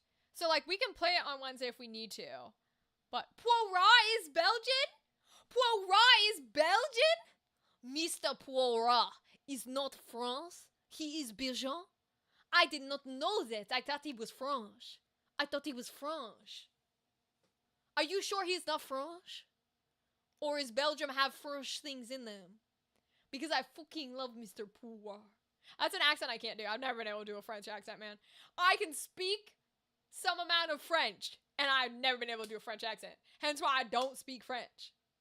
Je m'appelle Rachel, she said in the most American accent you've ever heard in your life. Oui, I positive. Beautiful, TK. It's Anime Ohio, then San Diego Comic-Con, then Gen Con, Andrew. TK and I are going to meet up at Gen Con! I'm so excited! It's probably only going to be for like a minute or two, but I'm so excited. Nonetheless, I get to meet TK in person. It's a big part of the books when people mistake him for French. Is it really? Not me feeding into the allegations. Not me feeding into it. That's so fucking funny. That's a part of the books, and I'm out here doing exactly that. That's so funny, bro. Yay, indeed! I'm so excited, TK. It's gonna be so fun. I'll have to figure out when I get off, because I don't know how long is the exhibit hall open at Gen Con? Hold on. Gen Con exhibit hall hours. Because SDCC is open to like 7, which means I don't think I'm going to get off in time to see any shows, which is very sad. So I guess I'll have to just work my SDCC time. Exhibit hall hours are 10 to 6. Perfect! Okay, that'll get me off in plenty of time to come say hi, TK. And come, like, deal with a game or two. Because that means I'm off at, like, 7. Hell yeah. So exciting. How can the world not end with TK and Rachel? Yes, we'll have to do a little video. Oh, muted, thanks. You didn't have to follow. Thanks so much. Appreciate that. What's the story with the pillow next to you? Oh, this is Betty. She is an anthropomorphic bed. She's from the game Date Everything. Date Everything is a beautiful game where you date all of the objects in your house. And it's completely voiced. The entire game is voiced by a bunch of different voice actors. And we played it on stream and we loved it. And I reached out to the Date Everything folks and asked if they did any collaborations. And they sent us this Dakimakura, so full body pillowcase of Betty and another character named Dorian. And we gave away Dorian in a giveaway. And so it was very lovely. We got to collaborate with them and they were super sweet. And so I keep Betty in our stream as a reminder of how lovely they were and that hopefully we will be able to work with them again. That's cool they did that crazy game. Yeah, it is. It was very sweet of them. They're very lovely, their community members. Hopefully we get to work with them again. I applied to their little form, but to be honest with you, with how small of a community we are, they probably will not pick us for their collaboration form. But hopefully they at least see us and go, oh yeah, we remember them, you know? That's kind of the reality when you're, you know, when we have our lovely niche community, it's kind of the reality of how it is. But I love y'all nonetheless. It doesn't matter. 6, I thought it was 10. No, it said 10 to 6. 10 a.m. to 6 p.m. So you're going to have to find time to fit in that shopping, TK. You have to find time to fit in that shopping. And then I'll come visit you at 8 when I get off. Or 7 when I get off. Yeah, like 7:30 probably. Depends how busy the booth is. I fear at Gen Con it's going to be hella busy. Because that is the TTRPG convention. If I ever wanted to collab with anyone, it would be Elgato. Fucking love their stuff. I have their Stream Deck. I have their little Stream Deck with little icons on it. I quite love it. I have to say, their stuff is pretty good. Like, Elgato's a great company. If they, like, they would definitely be on my list of people I would collab with for sure. I agree with you, Mirrodin. They're on my list. Dispatch, I would love to collaborate with Dispatch. We love the Ad Hoc Studio, the Day Everything folks. There's something else that I can't think of. But there's a lot of folks that I would love to work with. And even in a way that's like, hey, you don't have to pay me money. I would just like to do some collaborations. I love Dispatch. Dispatch was so good. We played it on the live stream. We love Dispatch, yo. I have that one, and I have the XL, and I have the HD60X capture card. I have to get a capture card, Mirrodin, because I'm a big Zelda person. We've never played Zelda on stream, but I'm a huge Zelda person. And with the new Ocarina of Time remake supposed to come out this year, I gotta get a capture card so I can stream it, because I'm so excited. Vizzy or Mandy? I mean, it's Laura Bailey. You expect me not to choose Invisigal? It's Laura Bailey. Of course I picked Invisigal. Come on. Did you pick Mandy? Dispatch rocks. Beef is the best dog. Right answer? Thank you, Bearded. Thank you, Bearded. Correct. Yeah, Dispatch is fantastic. We love Beef. We love Beef. Beef is great. Dispatch itself is amazing. I have my editor is working on the Dispatch shorts currently. And then I'm like stocking up on shorts and I'm stocking up on like video edits. So hopefully in 2027, the goal in 2027 is to have enough stocked up that like we can be posting shorts every other day with no stopping and videos like maybe once a week, every 2 weeks, whatever it is. That's the goal. Because in theory, what they tell you is it matters less what you post and more how often you post. I don't know that that's entirely true, but that's the goal for 2027. I'm going to be doing all that work over the winter and then start putting it out. So we'll see how it goes. Yeah, Invisigal is the best. I will say, I think my goat for the actual like gameplay portion, I mean, the real goat is the golem guy, the mud guy. I didn't like him at first because he was kind of a dick, and I was like, fuck you. But his power is unbeatable. It's to split himself into like 4 different things. Unbeatable, dude. Once you get his power, amazing. My goat is the girl who makes a copy of the person she's with.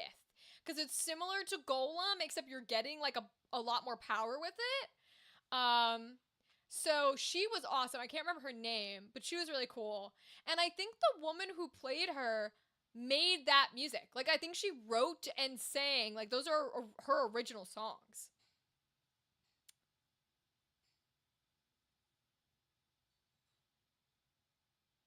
Oh, hi, TK. No, you're good. You're good. Andrew's just making jokes about, like, what we're doing while they're there and how we're gonna get there. All good. Yeah, I know some folks, I forgot to mention that the ads were coming that time around, but there were, in fact, ads. We've just been chatting about Dispatch. Dispatch is fire. And Invisigal being the one to go with because that is the girl to go with. We love her. And talking about Elgato and stuff. Yeah, I'm gonna have to get one of those. I watched someone turn her down and choose Mandy, and I was screaming at the monitor, no, how could you? I mean, I don't. Here's the thing. I think my issue was she very clearly, like, I will say, you're driving the 16 hours, TK. I'm sending you good energy. Make that beautiful road trip. Let's go. So when it comes to dispatch, and it comes to Invisigal, and it comes to Blonde Blazer, here's what I will say. So I did choose the kiss her option for the very first one, right? Because she dug keep a little flirty, I'm just saying. However, when she very clearly says, "Oh, no, thank you. Me no want that." If you then choose to take the flirty option after she has already told you no, you are an incel and a prick. Fuck you. Unless you're specifically doing it for that reason, to get that ending, you know what I mean? Sometimes I like to be a bad bitch in games, and that's okay. But if you think that was the right choice, I'm like, girl, what? Girl, what? She specifically told you no. And you get the second choice, and I'm like, okay, then I'm gonna go for Invisigal. So to pick Blonde Blazer after she specifically several times said no doesn't make sense to me. I don't know why someone organically would go that route. That makes no sense to me. Oh, stop in St. Louis for 3 days for family? That's so fun, TK. Enjoy. Oh my god, have a good family time. The date with Vizzy is cute. Yeah, the date with Vizzy is cute. The little movie theater. The movie theater one's very cute. And listen. Let's be clear. The one thing that nobody expects is I'm a little romance bitch. I love me some romance, okay? That comes in all forms. My favorite will always be enemies to lovers. And you will never change my mind. True enemies to lovers where they're gonna fucking murder each other. Not like, oh, I'm mad at him. He's so mean. I'm talking, bitch, your throat's gonna be thread. Like, I'm so invested. I'm mixing my words. Your throat will be slit energy. That enemies to lovers is my shit. On the way back, I'm visiting Nocturnal to have, oh, cool. Wait, what's Nocturnal? Have great barbecue? There probably is good barbecue there. Enemies to lovers is a vibe, though. Listen. And it's not everybody's thing, and that's okay. And it's okay if you like tame enemies to lovers, too. You don't have to like the super violent enemies to lovers. I just like a bitch who can beat me up. Okay, I like a bitch who can fuck me up. I've said this since day one. So I'm like, if I want enemies to lovers, like I think my favorite K-romance is not technically enemies to lovers. It's the guy likes her a lot, but I like it because the guy likes her and she's the enemy, and she's like, fuck you, get absolutely not, fuck you. But the King's Affection is absolutely my favorite, hands down, all over the place. King's Affection is the best. I haven't finished it because I'm a crazy person who stops halfway through. Very sorry to everybody who's gonna get mad at this. I will stop in the middle of a show and I will never pick it up again. And unfortunately, that has occurred with one of them that I really enjoyed, which is Captivating the King. I enjoyed it, but it was so long. But that's true enemies to lovers. They straight up try to kill each other multiple times. That's true enemies to lovers. I like that one. Did you ever watch Boys Over Flowers? I haven't. Nocturnal Wolf Dog. Oh, no way! Wait, tell him I say hi on your way back, TK. That's amazing. Have fun. You get to meet everybody. I did not watch Boys Over Flowers. I watched Exo Kitty. I like Exo Kitty. I did not watch the one that she's based off of, which is All the Boys I've Loved Before. I don't usually like Western romances. They have an angle to them that's just kind of not usually my thing. I did like Exo Kitty, but like, for example, everybody was having a heart attack over Off Campus. They were like, this is so amazing, this is so good, oh my god. eh, eh, eh. The main couple, not my thing. Most of the couples, not my thing. Now, the blonde boy with his what is it, Cher, whatever the fuck, Beyonce, whatever she was, Rihanna, I think it was. Well, I don't know. The blonde boy with her, let's go. Because I'm also a sucker for a playboy that respects women. That's a god tier character. God tier character is a playboy that respects women, and I'll fight a bitch. Enemies to lovers without murder, just high school stuff. Interesting. Okay. I will add boys over flowers to my list then. Maybe it'll be good, because I do love some enemies to lovers. I usually like true enemies to lovers, where we are hate this bitch. Not, but like, I hate this fucker. And then shit changes, because it's great. It's fire. The tension is amazing. Tension is great. Because then also, because what happens with like enemies to lovers is you get the great tension, but then if it's a good enemies to lovers, when they finally break that barrier and they are now on the lover's side, you still have the violence of the enemies part. It's now just directed towards both of your enemies, and so you get like this little like hodgepodge of these two characters that are like, I was gonna kill you, but now I'll kill everyone else for you. And I'm like, let's go. It's just fabulous, fabulous. Oh, the Korean version. Oh, there's a Korean version. Okay. All right, I can give the Korean version a watch. K-romances are everything, man. I do love my Thai boys love. I love my Thai boys love. But when it comes to straight romance, the Koreans have it on lock, my guys. The Koreans know their straight romance up, down, left, right, and center. Okay, they could paint 360-degree circles, spears, everything around straight romance. They're excellent at it. You want gay romance, you go to the Thais. The girls love, the boys love, the Thais have it on lock. You ain't beating anybody. People say Japan with the yaoi and shit. Nah, Japan got nothing. Nothing on my Thais. You just know when they finally love each other, they're gonna have... Mirrodin, yes, but also as an asexual, that's not what I'm watching for. What I want is for you to fuck each other up non-sexually. This is why I like the murder. This is why I like the death. This is why I like the I'm gonna kill you and your whole family, but wait. This is my favorite part. Because I can have all of the sexual tension without it being sexual tension. It's fabulous. It's my favorite thing ever. And you can have it in different forms, but I'm like, you have to do it in a very specific and correct way. Just speaking generally rather than focusing on it, you're fine, Mirrodin. This is not a criticism or a critique of you. Don't worry about it, King. Don't worry about it. That's not what I'm saying it for. I'm just saying, and don't get confused. What do you think the Thai BLs are doing? Okay, they got some spicy ass shit in there. You think I ain't watching those kind? No, I'm watching those kind. But my point is, you have to have a really good, like, solid... How do I define this? So, okay, so this goes for all my shows. Not just romances, but this goes for all my shows.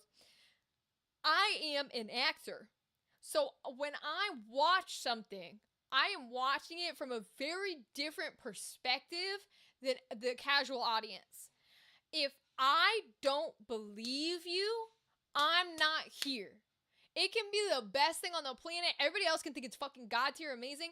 If I don't believe you in your acting, I cannot watch it. I will not watch it. I don't care how good it is. So I'm very particular on my romances and what I consider to be like god tier. But the actual criteria is very, very little. And there's only really one criteria. And that one criteria is, do I believe your leads? Do I believe they got chemistry? Because if they don't have chemistry, I don't care what they look like. I don't care what they sound like. I don't care what the plot is. Like, do I like enemies to lovers? Yes. Do we want some spicy time? Sure. I will say, sometimes the Korean dramas are so Hallmark adjacent, they don't even they like go, boop, and that single little peck. I'm like, girl, fucking make out with this bitch. Or hold hands or some shit. All they do is hold hands. Oh, drive me crazy. So that matters. But like my number one must have before any of these things get considered is I better watch your couple and you better have chemistry out the ass. If your shit don't have chemistry, because let's be very clear. Let's be very clear. Sometimes it happens to females, but usually it's fucking men. Can be so bad in romances. They can be so bad because there are a lot of stereotypes of the man in the romance being all stoic and all masculine and all straight-faced, and they don't know how to act to save their goddamn lives. And I'm like, boy, if you don't give me a single reaction on your face when you are supposed to be falling for this hoe, I'm out. I'm out and I'm gone. I'm out and I'm gone so fast, so hard, so gone. Like, absolutely crazy. There's one, because when I look through like K-romances and K-dramas, a lot come up. And I skip a lot of them because I'll get like 20 minutes in the episode, then I can't do it anymore. There's one that was like 2026 or something that people were put on their high on their like drama romances. I think it was like Siren's Kiss. I watched like halfway through an episode and I'm like, these two leads for this couple do not give a fuck about each other. There is no chemistry. There's not a single ounce. They're both in their own worlds, playing their own villains, doing their own shit. And I'm like, bro, you're in a romance. You have to have some kind of chemistry. Like, but please feel free to give me your recommendations. TK, I appreciate that. Dan, you're here. Gaming with Friends is done. Dan, hi. Ironically, Dan, we've spent so much of this stream chatting again. We're currently on romances because I am a secret romance lover.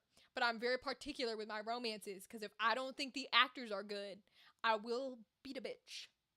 How are you, Dan? How was Gaming with Friends? Was it fun? But feel free to give me your recommendations. I have no... You've been lurking? Oh, okay. I have no issues with, like, what's the word? When it comes to, like, romances... So here's the thing. I even do like some of the sweet Hallmarky ones. Like, I'm not against a Hallmark. I'm not against a cute... Words. Like a soft little... gentle romance, and it's gonna be like longing or whatever it is. I'm not against that. I have no issues with that. There's a couple that I like that are like that. Some of the gay Hallmark Christmas ones are fabulous because they only know 2 gay actors and they cast them in every gay Christmas Hallmark movie. And these men have so much chemistry. It's fabulous. It's fabulous. And they're always sweeties. It's always one of them doing the stereotypical, I'm a businessman, and then one of them doing a stereotypical, and I'm just the country bumpkin dude, except gayified. So instead of the businessman, it's I'm the guy from New York who's like fashion oriented and wearing Versace shoes because gay businessman can only be about clothes. And then the other one who's like the country family guy is like I'm the masculine gay one, but look at me play with my nieces and nephews to show you that I'm a little gay. Like, it's so funny and I love them. They're fabulous. Fantastic still, the games were fun. I'm glad to hear it. I'm glad your games were fun, Dan. What did you play? Was it Mecha Chameleon? I know everybody and their mother has been playing Mecha Chameleon. I do not have friends to play Mecha Chameleon. Don't think it's something I can do. It's not my energy. Multiplayer friendship games are not something I possess the capability of participating within.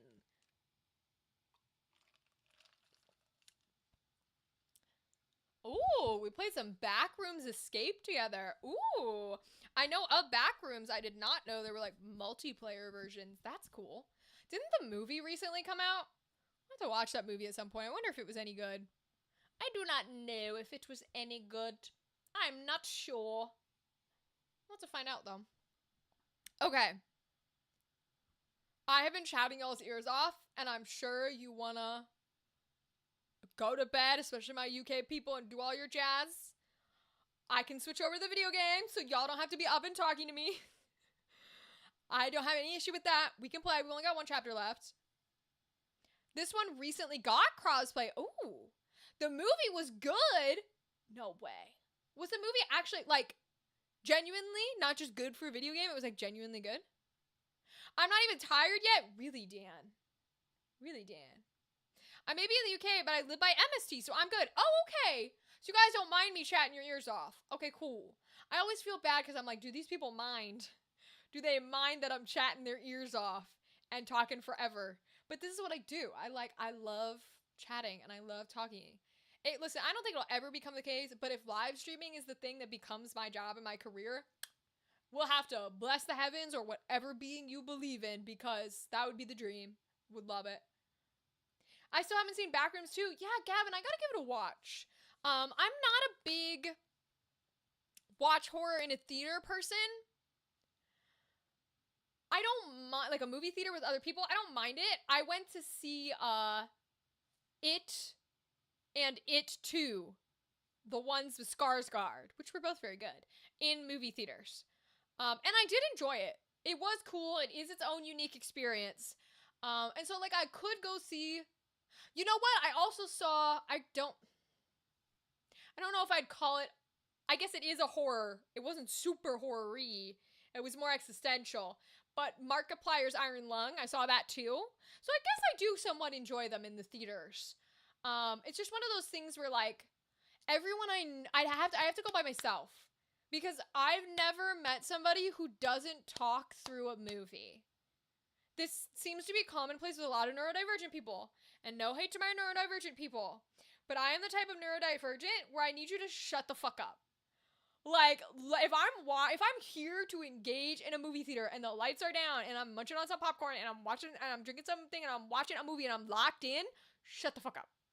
Stop talking to me. Why are you trying to make jokes? Like, what? And every neurodivergent person I know does that. So I cannot see films with people unless I am mentally prepared. So horror movies, I'm like, I'd prefer not to go see them with you unless you're gonna shut the fuck up. The movie's weird, but very good for what it tried to do. Doesn't talk through a movie unless it's a quiet part? Dan, you specifically shouldn't be talking through a movie if it's a quiet part. My guy, my dude. Watch Project Hail Mary, highly recommend. Dadley, hi King, how are you? You don't do that? Mirrodin, I'm glad to hear it. I'm glad to hear it. And here's the thing, right? I don't mind if people are talking and making jokes if I am casually watching something.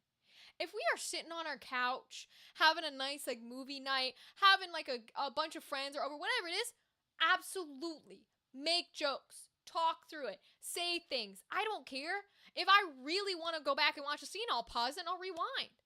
Or I'll pause it and I'll tell you this grand story about the background of the plot. If we're in a movie theater and your ass is talking, I want to bitch slap you so hard, I will bring the term bitch slap back into this decade. From the fucking 2000s. It drives me crazy, bro. Crazy. Been lurking, doing good? Hell yeah. Dadley, I've heard Project Hail Mary is good. The reason why I have hesitated to watch it is because, as you know, not a big sci-fi gal. So you think it's still worth it? It's just talking to the actors in horror movies when they do stupid shit.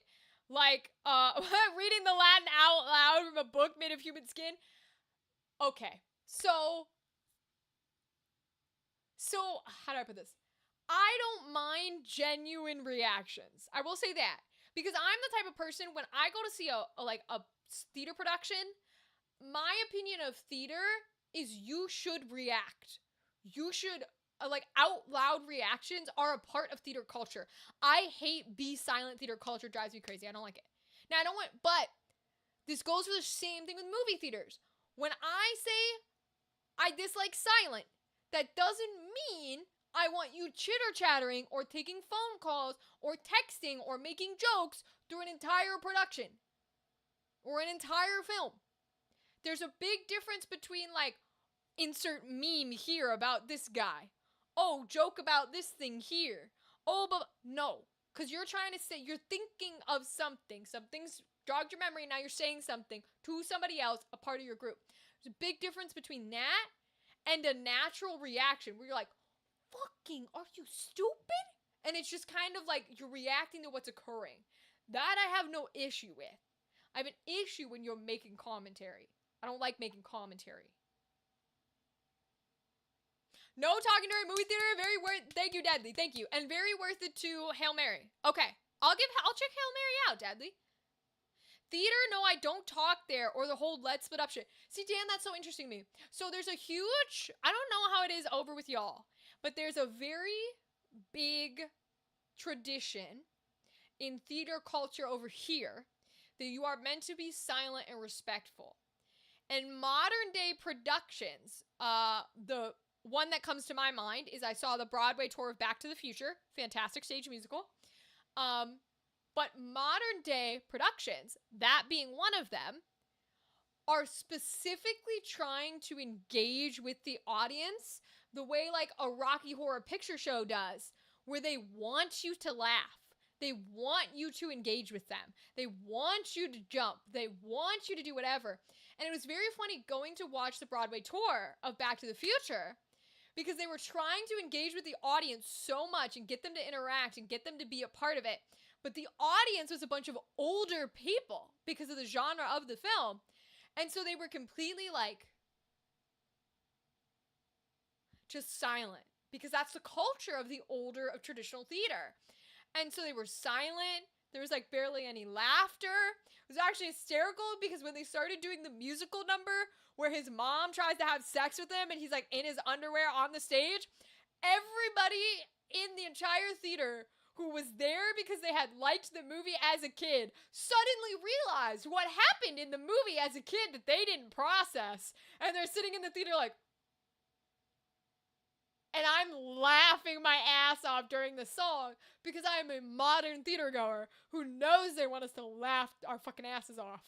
And it was so funny how mortified everybody was and what they were doing on stage. I loved it. BTTF musical was amazing. It's so good, Gavin.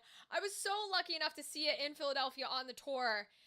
It's beautiful. The kid who plays the main dude, and this is coming from somebody who's never seen any of the movies, by the way. I know I'm older than Alex, alright? I'm 27, but I've never seen any of the movies. They were not my generation. Nothing to do with them. No idea. The only thing I knew was he gets stuck in the past. His mom tries to fuck him, and then he fixes everything and goes back to the current age. That's all I knew. And I knew one song because my sister will have random musical songs played to her, and she played me the one that she liked, which is the like, it works, it works, it works, it works, hey Marty, it works, which is a fabulous fucking song, God tier song, loved it. How dare you? I'm sorry, I've never seen them and I have no interest in seeing them. I'm sorry, it's not my generation. Mom tries to what? Yeah, that's the whole plot of the movie. It's an American classic, don't get me wrong. Back to the Future is an American classic. Like, even people younger than me have seen it. American classic, bro. Yeah, watched the trilogy a few times. Yep. I don't go to the movie theaters anymore. I have a website for that. Yeah, Dan, I feel that energy. Yeah, that's exactly what it is. So there's an American classic, and that's literally the plot, Mirrodin, is, oh, Back to the Future. I missed the start of the conversation. See, even people not in America have seen Back to the Future. It was a classic, bro. Back in the day and age, people loved that shit. It has become like a tradition. Yeah, it's not my thing. I don't like sci-fi. Even old sci-fi that's barely sci-fi, I don't. Well, one, we all know I don't like comedy. Comedy's not my shit. And then two, my least favorite genre is sci-fi. So combine them, I'm not really that big of a fan. Now, you throw it into musical theater, I'll give it a watch, I'll enjoy it. But otherwise, I don't got anything to watch for it. Back to the Future is a classic, love it. You may not be ready for it, but your kids are gonna love it. It's so funny, dude. Like, I respect where respect's due. It's an iconic thing. I get why people like it. It's totally fine. Enjoy. Not my thing. I don't really enjoy its humor. I didn't care. Like, the clips I've seen, I don't care for it.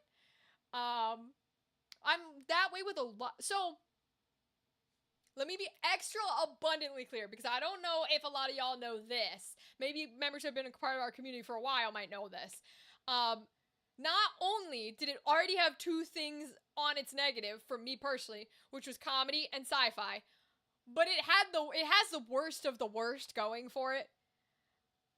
I don't like movies. You will have a million times harder of a job to get me to watch a movie before you even tell me the genre, the comedy drama, the plot, anything. I am not a movie person. I do not care for movies. Which hence why I don't go to the movie theater very much. You really have to intrigue me to get me to be willing to sit down and watch a movie. I am a series person. I am a show person. I have no interest in sitting down and watching I'll watch a 2.5 hour musical. I love stage musical, but movies don't do jack shit for me. Movies bore me. Most movies bore the fuck out of me. TV show I'm down for. Finish Vox Machina before watching movies? I know, I'm sorry, Dan. I already said this. I start things and then I drop them and I never come back to them and I don't finish them in a million years. I start things and then I don't. That's probably why I don't like movies. It's because I'll watch 40 minutes of it and then go, I don't care enough. And then just not finish the movie. Because you have to really lock me in if you want me to stay. It's just not something I don't know how to explain it. I really don't. What if the alien is a wholesome rock with 5 legs and becomes friends with a silly science teacher sent to space to save Earth? Sounds boring. It sounds lovely to everybody else. I'm sure it's a great little film. Sounds like wholesome. Wholesome's not a word that I want. Wholesome's not a word I want. I don't have much interest in a wholesome. I don't even know what it is. What are we even talking about? Haven't watched that yet? Wait, what are you describing, Dadley? I've seen that. I know there was a trend for a while of guessing movies based on their descriptions, which I was also never good at because not a movies person. Oh, that's Project Hail Mary. Uh-oh.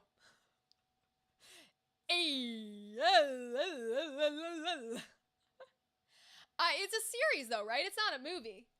If it's a series, I will give the first episode a shot. I can watch the first episode and be like, what is this?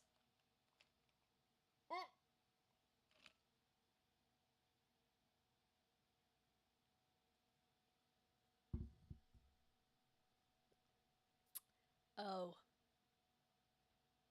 Yeah, I'm probably not gonna watch it. Sorry, Dad. Yep, it's exactly what went through my brain, Mirrodin, was, welp. I'm probably not gonna watch it, to be honest with you. Movies are not my thing, man. We were just saying it earlier. I still haven't watched K-pop fucking Demon Hunters, because movies are not my thing. Not a movie buff. To the point, you guys know this, I'm so much not a movie person that when I say I like horror, people go, oh, you like horror movies? And I have to clarify, I've seen 3 horror movies total in my entire life. That's the 2 Skarsgård It's and fucking Iron Lung. And nothing else. When I say I like horror, I mean video games. And TV shows. Midnight Mass? Fabulous. Haunting of Hill House? Great. I want to watch it with the wifey. You'll have to let me know, Dan, if it's good. Dadley seems to think it's great. Watch the trailer, maybe? Okay. Maybe I'll watch the trailer. Dadley, I might give you the trailer. To be honest with you, Dadley, though, I might not even give you the trailer. Because trailers are short movies. I don't really watch trailers either. Trailers are short movies. Y'all are gonna slaughter me, I swear to God. I don't even watch trailers for video games, man. Excited for the new Evil Dead movie? Trailer looks so good. I have never seen obviously, the regular Evil Dead movie. But I am trying not to give away where I am, so I don't know if this is look-upable. I am going to be, because I'm sure I'll talk about it when it comes around. I'm going to be assistant directing a production of Evil Dead on stage, like Evil Dead the musical. So I'm very excited about that because I hear the stage musical is very silly and very fun. So I'm excited to see what it's about. I've never seen it, so I don't know. There's an Evil Dead series, which is hilarious. Wait, really? There's a series? See, now you've intrigued me. Can I watch the series instead of the movie? And then I'll know what the musical's about? Evil Dead, the series.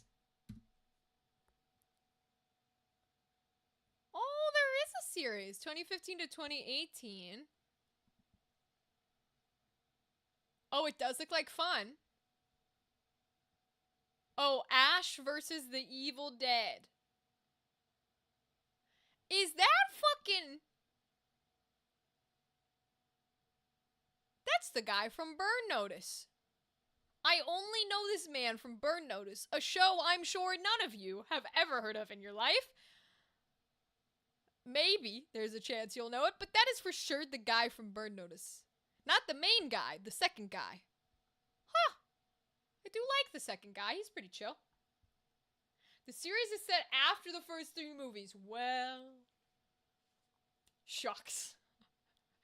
There goes the plot I needed for the musical. That's alright. I'll wait until they perform the musical. It'll be fine. I'm sure I can help direct without seeing it. It'll be fine. No worries. Hey, at least I can officially say I've seen it after I'm done with the musical. Because the plot will be the same. So at least that'll work. This might make you laugh or cringe or both. I was having a conversation with someone in America about relating to the current state of the country. She's in defense of it.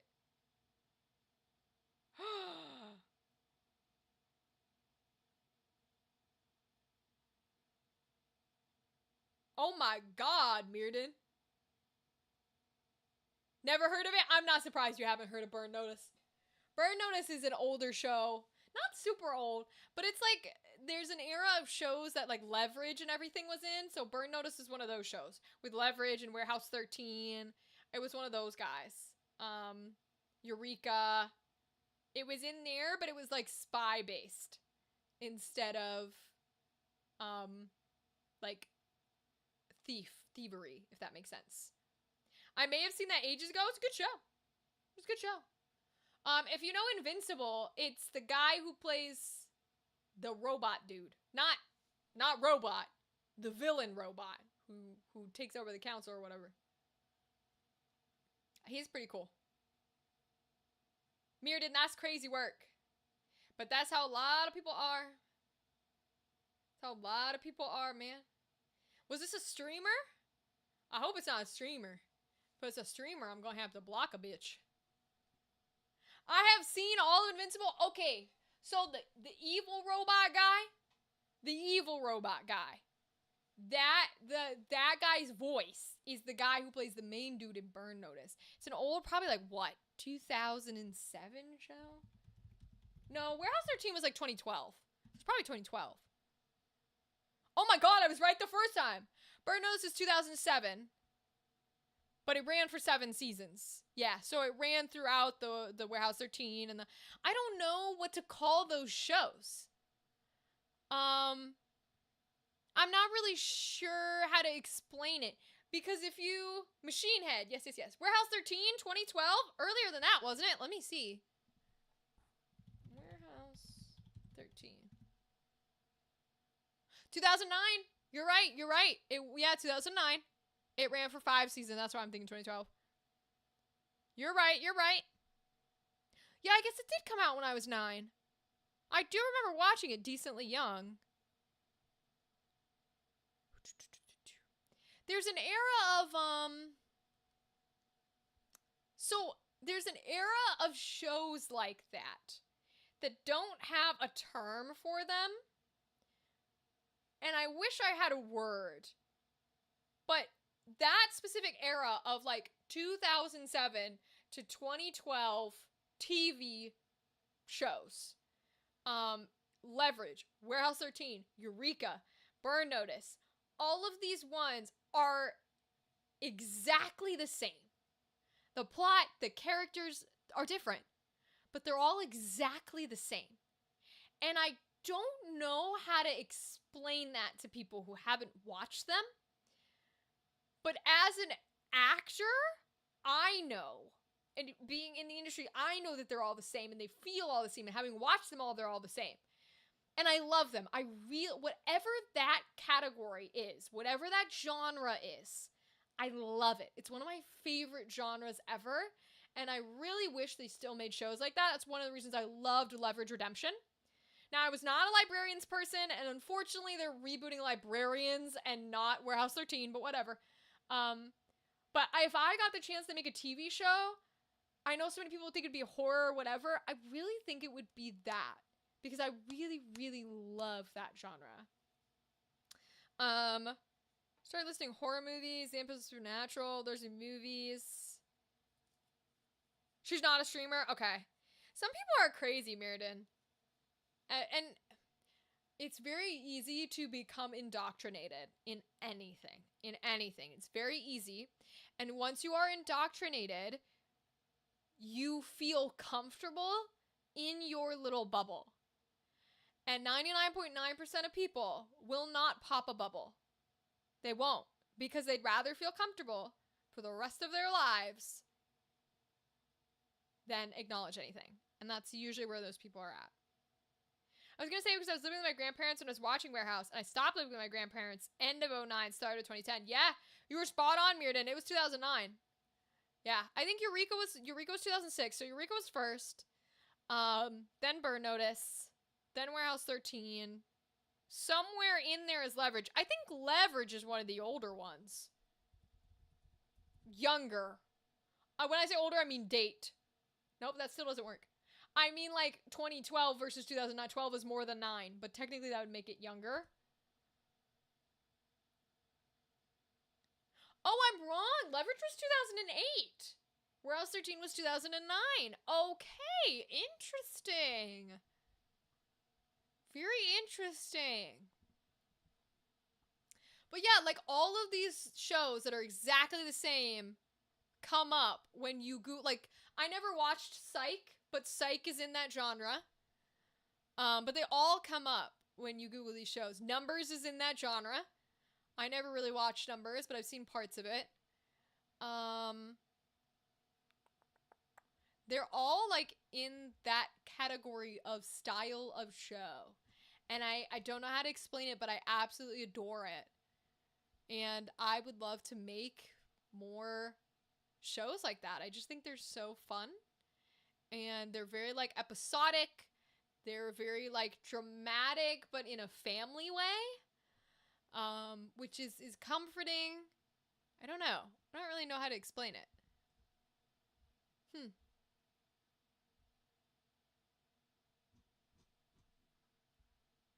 I don't know what. There was one that only I watched that it was kind of in that energy, but people did not like it. I don't remember what it was. It's like one of the mind ones. There are a couple of ones that only got like one season and then never went anywhere. It's just kind of how it goes sometimes, though. Okay.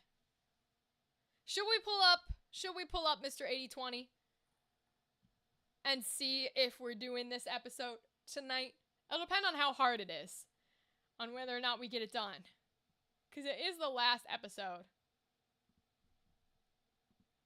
So let's find out. Let's find out.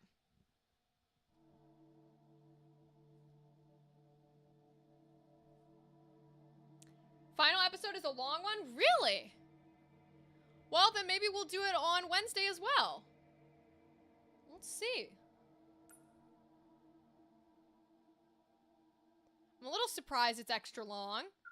How long are they usually? Launch day.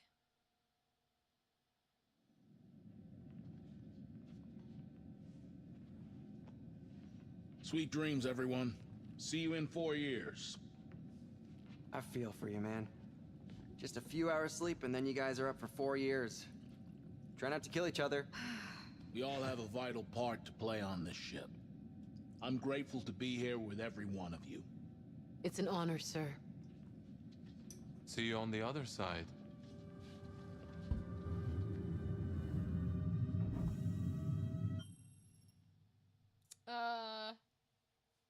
Yeah.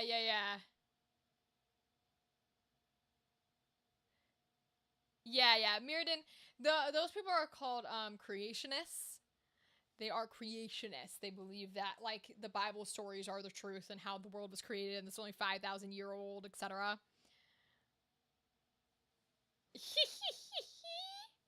Yeah, they're nutso. They're nutso. You have to just let them exist in their pathetic little lives. Half an hour to an hour for episodes? So this one's probably what, like an hour and a half? Okay. So maybe we'll play some of it tomorrow. I don't mind that. Not tomorrow, Wednesday. All we were gonna do on Wednesday was probably play Slay the Spire 2 and chat for a while, because it's gonna be our last stream of July, since we got 3 cons back to back. Yeah, about that? Okay, not too bad. Yeah, Mirrodin, that's the struggle with, like, a lot of the basis of, like, because I grew up Catholic, so that's a struggle with a lot of the basis of, like, Catholicism, is if you, to put it in very simple terms, before we have a rant on religion, the majority of people who are religious don't actually believe. To me, all of it is a cult. Well, every religion is. But, like, the thing is, the majority of people who are religious, like, follow a religion, call themselves Catholic or whatever, right? Not like, oh, I believe in spiritual stuff or Christian or whatever. They don't actually believe the things that they are required to believe to be a part of their religion. They don't actually believe those things because they don't realize, you're okay, they don't realize that those things are a part of their religion. And once again, it's a bubble of, well, if I just stay in my spot where I ignore all the confrontation and I ignore all the contradictions, then I just live my life and I'm comfortable. I don't have to worry about it. They used to say that people that played D&D were members of a cult. Oh, I know. Oh yeah. It used to be crazy satanic cult stuff. Your campaign starts next Saturday? No way, Dan! Wait, congratulations! I'm so excited for you, King! Wait, is this the one you've been telling us about? Have you updated it so far? Are your players excited? Have they brought cool PCs? Let me know. But Mirrodin, the thing with religion is, like, for example, right? Catholic is the only one I can speak to because that's the one I grew up in. So, for example,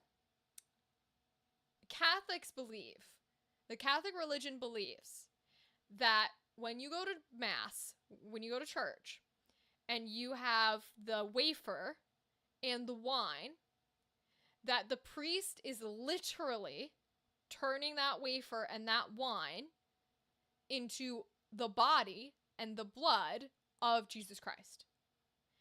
Catholics believe that is literally happening.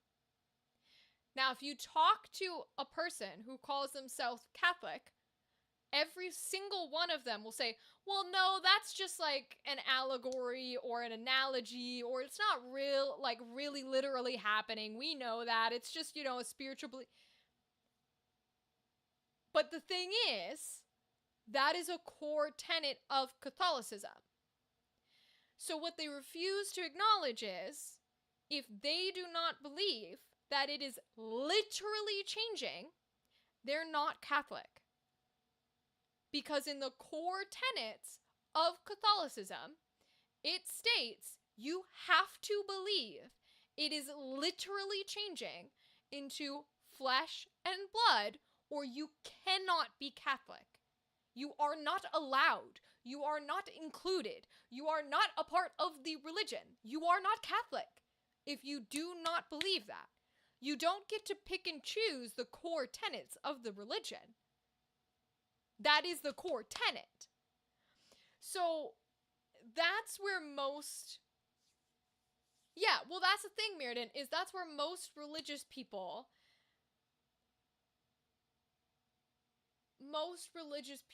aren't actually what they say they are. Yeah, good for you. Good for you, Mirrodin. Hell yeah. It's the thing of, like, most religious people aren't actually religious. It is simply tradition. And they don't want to go through the work that it takes to unlearn and unlive what they've been through. Hi, Jamie. It's so good to see you, girly. I'm glad you're here. Yes, it's almost ready to roll out, and we decided on every second Saturday to play. Wait, Dan, that's so often. Dan, you're going to be playing D&D so often. That's so exciting. Oh my god. Wait, so who did your players bring as PCs? Is there anybody you're, like, working into the plot and the narrative? Tradition is just peer pressure from dead people? Absolutely, right? 100%. And that's not to say it doesn't have meaning, right? Oh, thank you for the hug, Jamie. That's not to say, like, because here's the thing. I have plenty of people in my life who are spiritual, who believe in a God, who believe in Jesus, who believe in a higher power, right? There's nothing wrong with that. There's no, like, if you believe there is a creator, or you believe that Jesus was a part of that creator, whatever it is, there's nothing wrong with that. There's nothing wrong with that being a part of you and who you are and being a part of your life and believing in that. There's no issue there. The issue is the institution. It's the structure. It's the part of your faith that has been touched over and over and over again by corrupted hands. It's the part of it that's human. Because there's nothing wrong with believing in somebody who said love all people and cherish all people and be good to one another and be kind to one another. There's nothing wrong with that. What's wrong is when you walk into that church and they start making decisions for you. That's where you get in trouble. That's where you have issues. That's where it's been touched and tainted and corrupted. Their characters are made by them. I'm playing every Saturday, 1 week in Gal's campaign and the next week mine? And you get to torture Gal in your campaign? Dan, I'm so happy for you. You get to play D&D every week and you get to torture Gal. Incredible. I'm so happy for you, King. That's amazing. Don't get me wrong, I don't have an issue with people believing. Well, yeah, sure. And we could talk about, what's the word I'm looking for? Missionaries all day long, right? Missionaries has been corrupted to hell. All the D&D, yes, the best life. All the D&D, the best life. Missionaries, in theory, are not a bad thing, but their origin has been so touched by institutionalized corruption and mankind that they are a bad thing. They go and they say, well, we're not going to give you access to resources you should have access to unless you believe what we tell you to believe, right? But the true core of the missionary was never that. The true core was, hey, I really believe in this thing, and it brings me joy, and it brings me love. And if you're having a hard time, just know that I'd be happy to tell you about this thing that helps me through a hard time. But that's not what it is anymore. Not gonna torture too much or Gal will destroy me during her campaign? That's true. That's true, Dan. You better be careful because she will come back at you times a bajillion. You know her as well. Church always made me feel weird, and everyone at my grandparents' church always acted so unnaturally happy. Well, that's the thing, Gavin, is like, I am not religious and I'm not spiritual. But I see all religion as the same. Now, certain religions are currently discriminated against, whereas other ones are not. But it doesn't matter if it's Catholicism, like Islam, Judaism, right? Mormonism, whatever it is, they're all the same in their institutionalized practices are corrupt and unhealthy in some way. They're all corrupt in different ways, but a lot of that institutionalizedness is where it comes from. Huge problem according into laws. Yeah. Yup. Yeah, Mirrodin, the US has had problems since day one. Every country has, but unfortunately we're just so huge that there's not much managing the US. You can't manage people that have such different viewpoints in one way. And then you try and give each state and each thing its own judgment, but then you've done elections in a weird way. It is the way it is. It will always be this way. There is no ideal society. There's no ideal version where that's going to be taken out of it. You know what I mean? It just doesn't exist. Me and church don't mix. I feel my skin is on fire whenever I enter one. It's very funny because, like, even coming from a Catholic background, I don't have, like, it doesn't bother me. I'm probably one of the few people, I don't have, like, that much Catholic trauma. It probably is the location I'm in, the era I grew up, whatever. It's also partially because I have always been a very outspoken. I don't think outspoken is the word. I've been a very forward person. I'm a very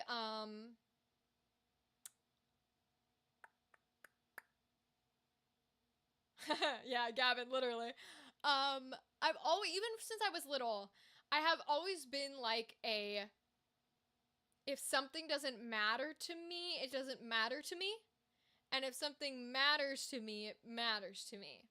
So, like, I have always liked being, like, the weird one and the different one, and I have always been very forceful. So even going to Catholic school for most of my life, like, I've said this before, everybody in this community knows this, I was not bullied. I was the bully. Like, my little, you know, queer, neurodivergent, outcast ass was bullying the fucking popular kids and bullying everybody else. That's bad, don't get me wrong, shouldn't have been doing it, was a very, very mean person. But it's interesting because although a lot of what Catholicism and a lot of Christianity is against is, like, a part of me and my values, I don't feel that I was super discriminated against by them growing up because they didn't have a chance to, if that makes sense. I don't know how to put it. So it's interesting when talking about topics like this, and it's oftentimes why I'm like, I have ideas and thoughts, but if someone else has other opinions and has lived experience, then I value what they have to say about it more and their insight more, because I don't have that. Like I have moments of when I was like mad and like pissed off and shit, but I don't have like I felt so, like they would call me this, or they would throw me in a locker, or they would write this on my page. I don't have it because I was the dick. And so it's very interesting, and nobody was going to tell me no. Like when I said, I think I was like, once I got out of middle school, because I went to an elementary and middle school where they made you go to church like every other week. Once I got to high school, they no longer did that as a school, right? You're just normal high school. And so once I got to high school, actually in middle school, we as a family no longer went to church on Sundays. Because like by the time I was like 11, 12, I straight up was like, I'm not going. Are you gonna pick me up and strap me to the car and then hold my mouth shut when I scream and yell in the church? No, you're not. So I'm not going. And like that, I was that way with my parents. And my parents were like, okay, I guess we're not going anymore. It's just the way I've always been. And so when I went to high school, there was no, like, I was very like, no, I don't believe that. Nah, none of that's real. Nah, that's a bad thing they teach you. Nah, women's rights. And it was just nobody argued with me. Nobody fought me. Because you couldn't. Like, it was very, I don't know how to explain that. When I'm around the grounds of a church, you burn. Everyone is entitled to their own opinions, even if they are wrong. Yeah, well, that's the thing, right? It's like, as long as your opinions aren't harmful. But, like, I've never been... I don't know how to explain it. It's a very interesting thing. So I get why people get angry at religion and all that kind of stuff, right? And the abortion rights and all that kind of jazz. I get it. I have that's the same thing with like the queer community. Like I've never gone to a pride. I've never gone to a protest. That's no, and some queer people, like even within the community, are like, well, you're not a good queer person then. Like, if you're not willing to go to a protest and you don't go to Pride or whatever it is, you're not a good queer person, because members of the community should be out there actively, like, trying to change things and fight things. And, you need to be there because there are people fighting for you. And you need to be, like, showing them support and shit. And I'm like, that's totally fine. If that's the way that you think, I have no issues with that. But I think we're all built for different things. We all have different ways that we work and who we are, and whether or not we're willing to pop the bubble of comfortability, and on what subject. For some people it's religion. For some people it's God. But like, you could say my bubble's the queer thing, right? Like you will never catch me at a protest. Even though I'll sit here and I'll be like, yo, trans rights and queer rights and fuck you, thank you very much. But I won't be at one because I'm not built for it.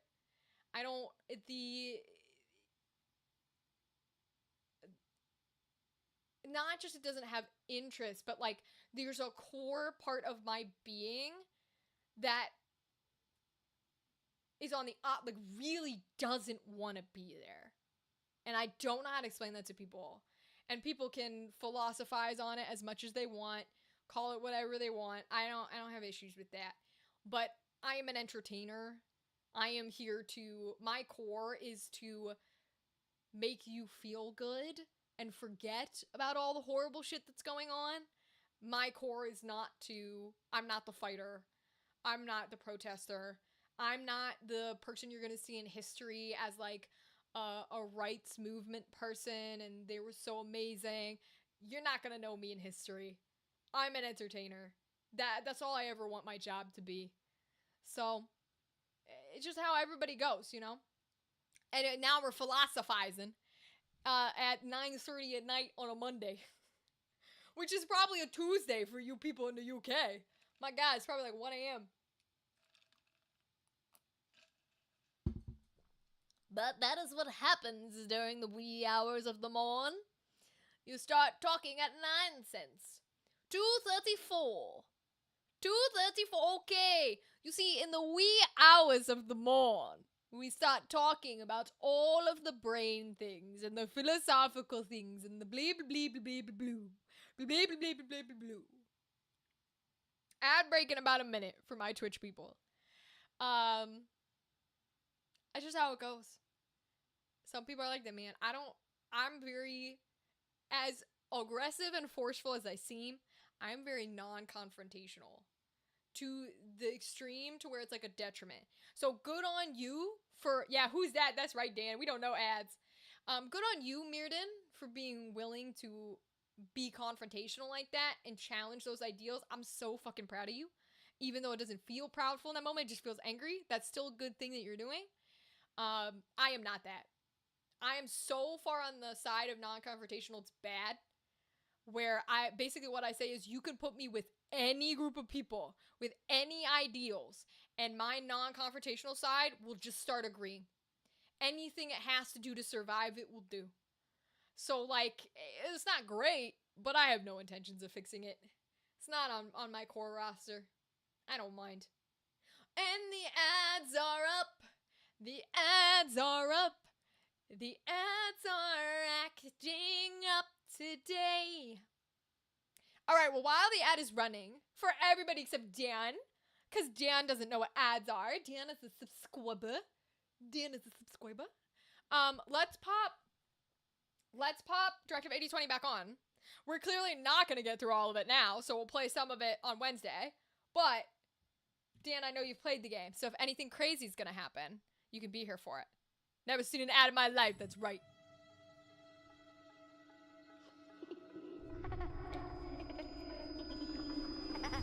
Daddy, look at me. I'm flying. I'm a spaceman. Never forget why you started.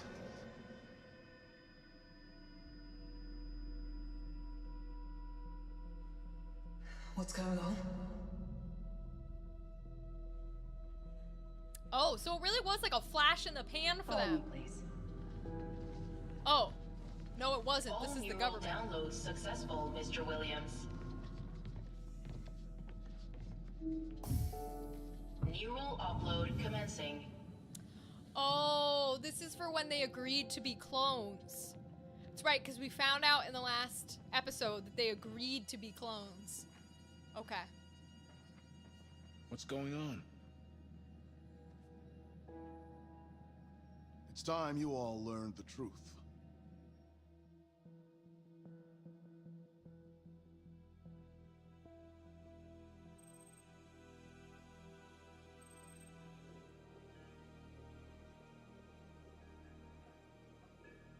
This mission was it, you know.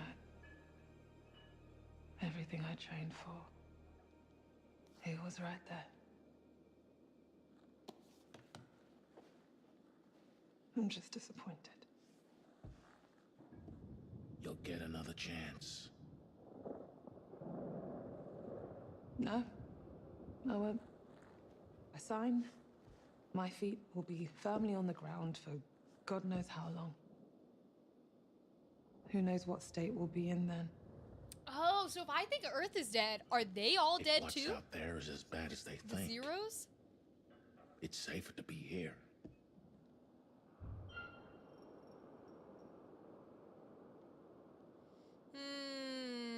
What about the others, or why couldn't it be simple? What about the others? This me is safe. But what about the others? They're not really you. They are me, Stafford. They will walk like me, talk like me, look like me, feel like me. They'll think they're you. They're real. That's the scary part. And I'd be sentencing them to death. This is bigger than you, bigger than me, bigger than all of them. What you are signing up for is not the mission you thought. It's more. If this works, humanity is saved. But does that mean I can't think about how I feel? It's up to me what I do. A reminder that curfew has been pushed up by 2 hours. But rest assured, live coverage will continue.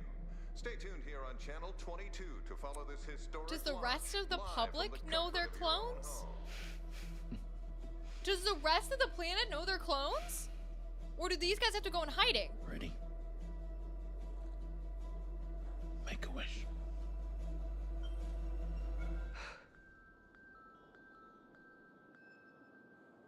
Oh, that's why there's two, huh? Wait. Does the rest of the world know that we're sending clones?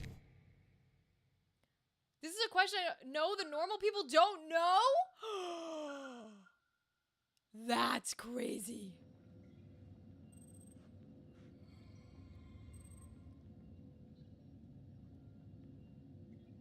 We can't rescue you. I'm sorry. For you, it was always a one-way trip. Wow. What Corinth is doing, it's for the right reasons. Mars is ruined, Earth is dying. We need to win this war. But if you're hearing this, I want you to know that it's been for something. It was all worth it. Oh, that's why none of them knew they were clones. Because they didn't tell them about the cloning project when they put them into hypersleep. So that way, when they cloned them, the original person thought it was a real mission, so the clone would think it was a real mission too. Oh my god, I get it. Wait, okay, this plot is fire. I have to say, when this plot twist came about, I was very surprised. I did not expect this to be the plot twist. They think the Cassiopeia was sent away. They don't know about the other ones, and they don't know anything. That's crazy that the regular people don't know. Because that means these folks have to go into hiding. Like, they can't show their faces. Oh, wow. It's worth it. Every time. One-way trip. In transmission.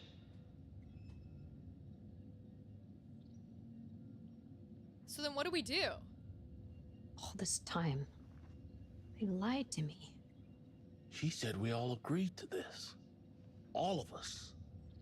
And we die for that cause. Repeatedly. It was always a risk that you would learn the truth. You were not the first crew to do so. There are protocols in place that I can deploy to ease your distress. Protocols? Try and survive? I am authorized Okay. to assist with safe cell termination if you Oh! desire. Oh my god.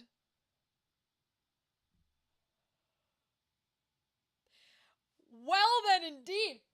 Mirrodin. Oh my god. To make a mission. Can you imagine the psychologist they had working on this mission? Who was like, okay, sure, we can send clones one after each other to die on the same planet, by the way. Why aren't they sending them to other planets? I don't understand that. Why do you keep going to the same planet that keeps failing? Whatever. But can you imagine the psychologist that was like, you learned the truth, now here's a gun? Quite literally. Because the psychologist has to be like, okay, the human psyche, if it learns it is a clone and it was sent here to die, will probably want to kill itself. We should put a system in place that safely kills itself, and so we can just send another clone ship after it. Can you imagine building that ship specifically with a self-termination feature? Jesus Lord. But like, that's crazy. To build that in there. Wow. See, I really like this plot. As much as I'm kind of angry at some parts of this game, I actually really do like this plot. This was a plot twist that isn't usually the case, and I do like it. There will be no pain. No pain? Are you saying there's no way out? Correct. Escape from the cycle is impossible. I'm sorry. No, they know why they're not sending real people. Young said we were cloned in the pods? That's correct. The synthetic bodies you are using now were grown using your own DNA. When your original selves entered the pods, Your memories were copied and uploaded to these bodies. In each cycle, as far as each crew knows, they are flying off to Tau Ceti F for the first time. The real Cernan. The He will engineer. find his way to Mikhail. And if he and I are the same, then all I am is a copy. Just flesh and bone, channeling his fears and hopes. It has served its purpose now. That's it then. Lore. It's finished.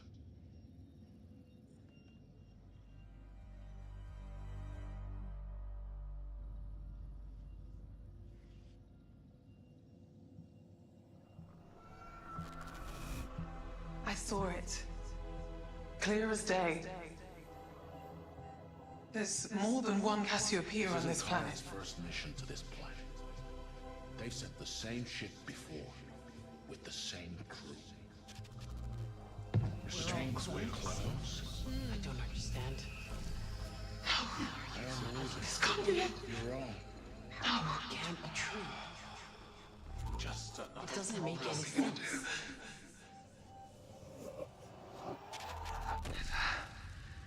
Forget why you started.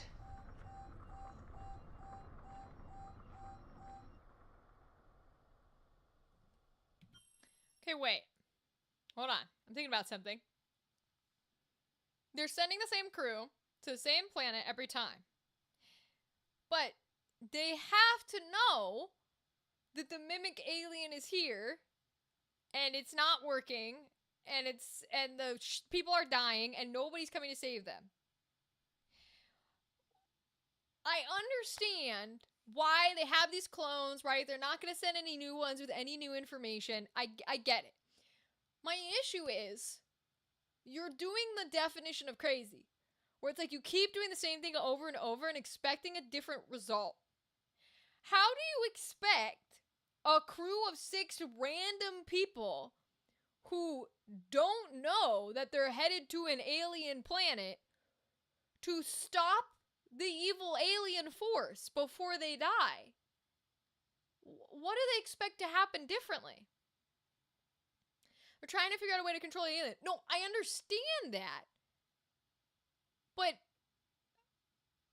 what do they think's gonna happen differently? This is the part I don't understand. I know they're not expecting them to live. They're not trying to get them back. They're not trying to get them how to like kill the alien. I get that. And they're just trying to learn details about it, right? Because like you know, when we got rid of the oxygen and it froze itself out and like died, right? I get that they're trying to just learn bits and pieces so that they can have the methods to defeat it with the real people, right? But there's no guarantee they're going to learn something new when they're sending the exact same crew with the exact same memories to the exact same place every time. Like, does every ship get hit by the exact same asteroid? Is it a guarantee that that first girl is the one who goes crazy and gets cloned? Or could it be the other guy? Like, I guess this is the point of the whole butterfly thing, but there's no guarantee that this is gonna work. Like, this is the first ship that got hit in space. Oh, interesting. If this is the first ship that got hit in space, instead of making it to the planet, then it makes sense why this one is different and we're having all these possibilities and this one can be super informative. The other ones, it would also make sense kind of why they keep sending them, because even though they know there's an alien there killing them, the other ships would have been doing their job. Does that make sense? Yes, the other ships would eventually like crash on the planet or do whatever it is, they realize something's coming back, whatever it is. But in theory, if this is the only one that's gotten hit and like knocked out of space, then the other ships would have been correctly doing the orbital. And what would have happened is they would have been like, the little antenna thing that we're supposed to fly over and get information of isn't working. Maybe we should land and fix it, and then they all get destroyed by aliens. But that would be giving them the data that the original mission was looking for on the planet and on the aliens, while also collecting footage. So that would explain why they would keep sending the exact same crew with the exact same memories to do the exact same thing, because they are getting information. And this would be the first time the ships are programmed to crash land? What? Where do you get all this info? Does this info come out in this episode? Or was this things that I just didn't read?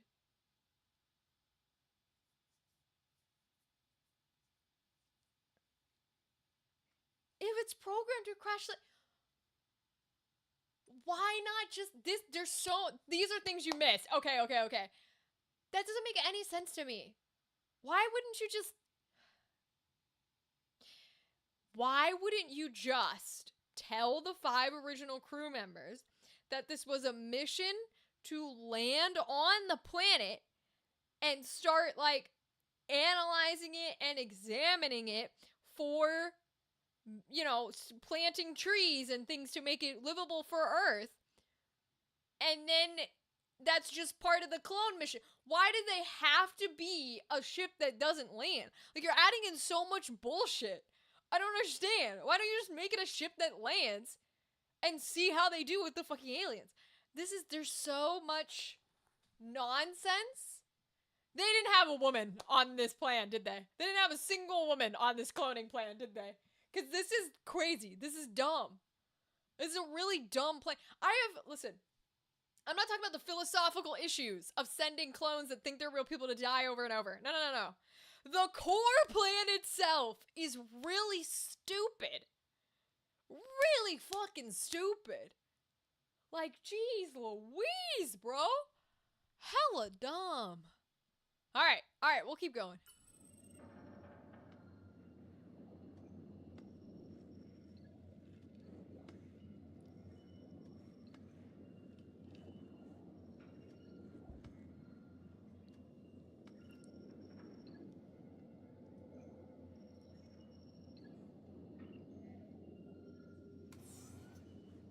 Hey, you still thinking of feeding me to the plants when I die? I don't know, man. Do clones even have souls? Probably not. All I know is if there's a real Mitchell out there who agreed to this plan, he's a jerk. Takes one to know one. Oh, has the storm stopped?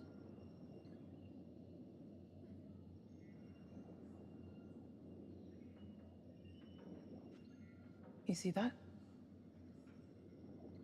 It's gotta be the booster ring.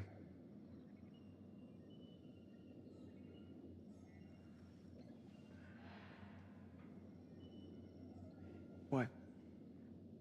The booster ring. Yeah, that's what we're looking at. It's got air. Emergency supplies. Okay, Hawking. Problem is, we need a spaceship to get to it.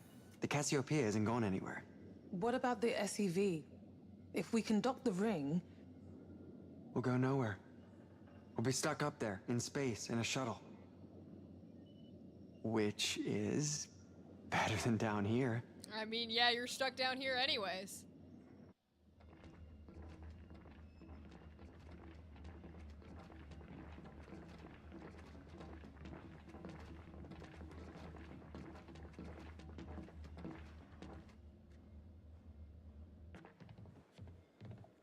Good night, Gavin. Have a good night.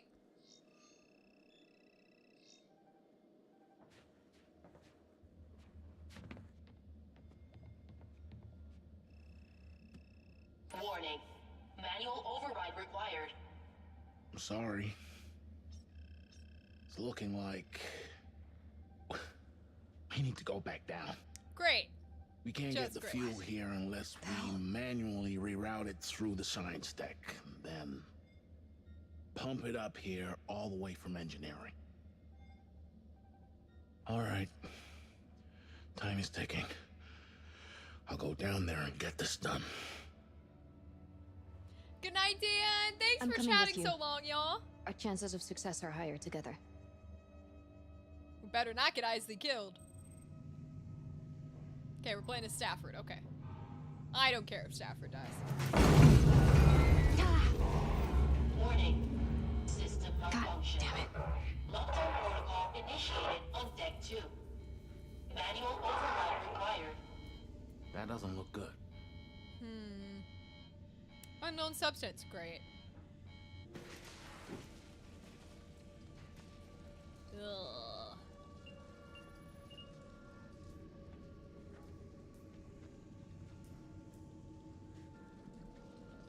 We're stuck until we unblock this. Fun. Here.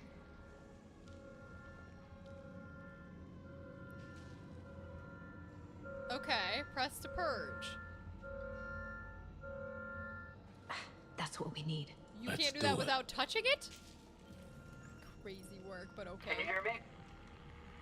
God damn it, is this thing even working? Mitchell! I'm not gonna let you die out there. If you can hear me, I'm coming down. I'm coming to help. Stand down. Mitchell! Please be assured fluids are handled by the pod's internal filtration system outside the pod's bioculture and most results to be expected. Rest of you refrain from going outside your normal scope of work. Ooh! I want to raise concerns about the return trip stasis fluid. I took clippings from Hawthorne Tree to test its efficacy and I'm concerned with the results. Host matter remains stable with significant cell degeneration witnessed. Ooh, yeah, Sims figures it out. So basically, every time they send this mission, Sims figures it out. And they still keep sending Sims? Like, you think that's smart? Stop sending Sims, bro. Oh, I gotta jump it. What's over here? Gross indeed, Dadley. Oh, no, it wants me to go this way? I'm so confused. Is this just talking to Isley? I thought it was jumping it. Oh, it's looking at it. Okay. Well, let me turn the flashlight off, because in this game, flashlight gets you killed. Sidle. Oh god, here we go. Here we go.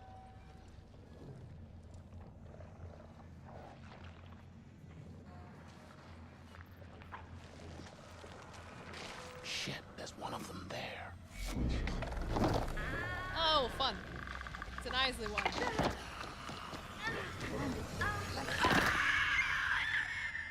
Damn it. How do we get past that thing? I don't know, but we better be crouching, boy. Sneak past the life form. Okay. I see that.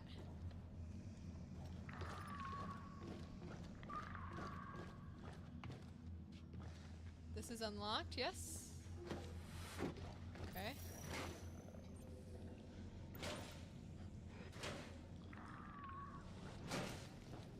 This door seems a little stuck. Oh! Jeez. Control. Okay. What's in here? Why am I supposed to be in here?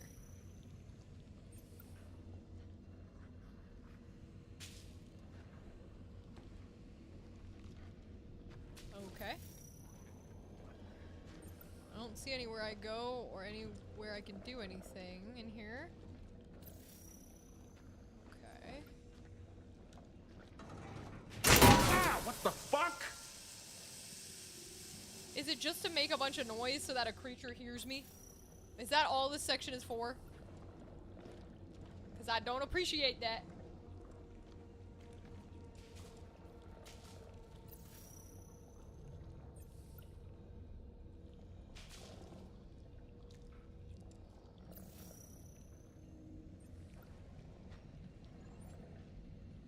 I mean, it wants me to go down, so I don't even know why I'm going this way.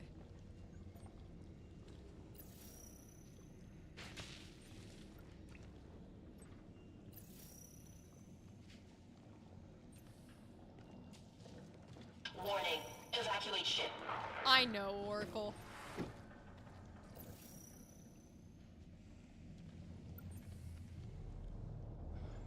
Oh, this is how I get down, huh? Okay, well,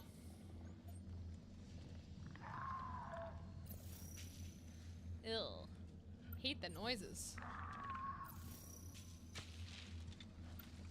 I don't see it yet.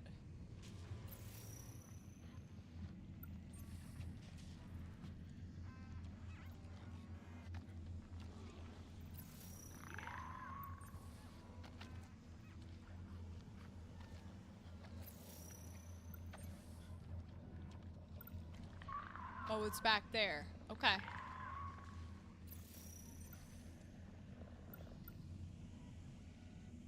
Okay, it's walking towards me. In its nastiness. She's got a little flashlight on her. That's very funny. Okay.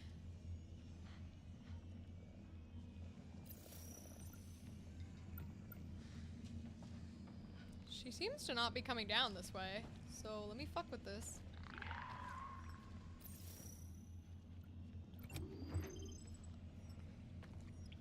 Crouch! Crouch, dumbass! Jesus Christ. That irritates me that they go back into standing. I'm like, bro, you were on a ship with a crazy ass creature. Why are you not crouching, fool? Okay, that opens that door. Why I need that door, I don't know.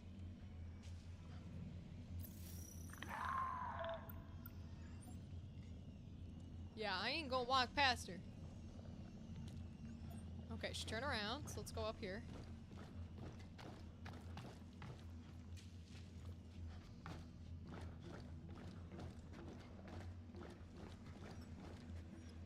The graphics! Nice. See, it stays crouching there. Who the fuck? Oh, Jesus Christ. Where do they walk?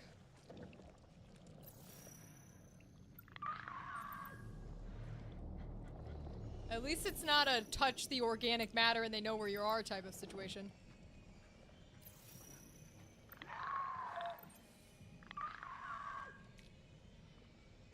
I don't know why I'm in here or where I'm going.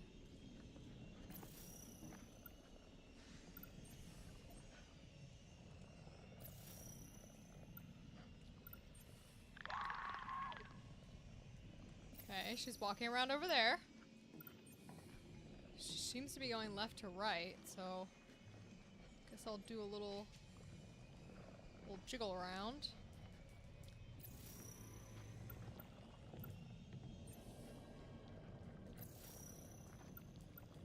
Oh, has she decided to come all the way around this time?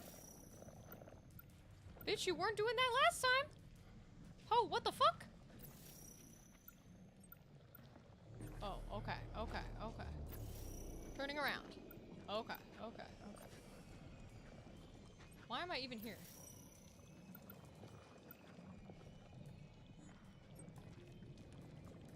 Why do I need her that way? Is it to exit the room? I'm so confused. What's in this room?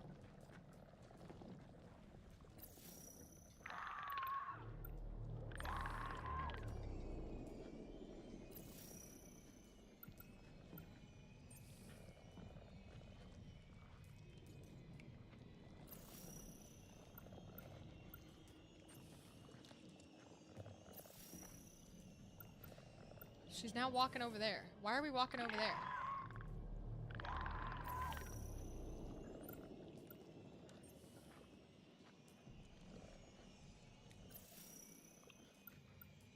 This game will always confuse me, I fear.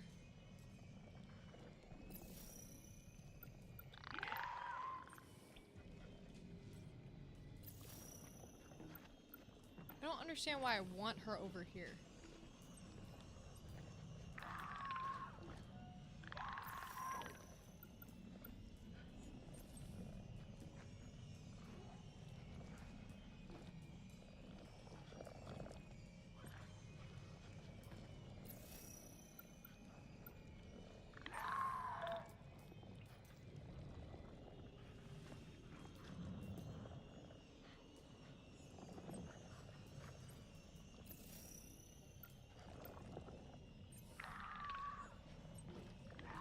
guess I'll do it.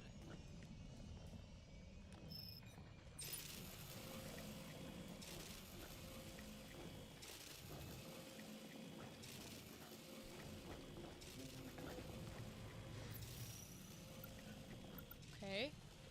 So I'm not gonna go out her way though, I'm gonna go out the other way. I guess maybe because she could see me walk back out. What was the point of turning that on?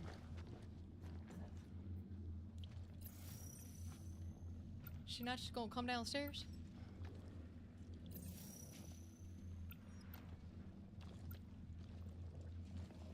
That one's for back there.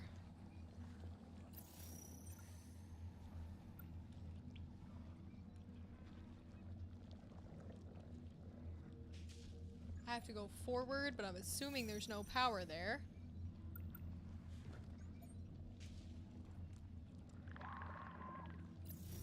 Is she above me? I can hear her. Where she is, though.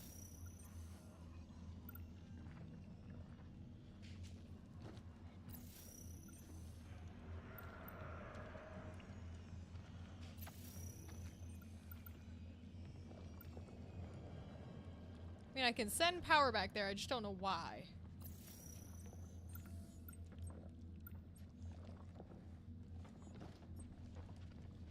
Oh, that's why.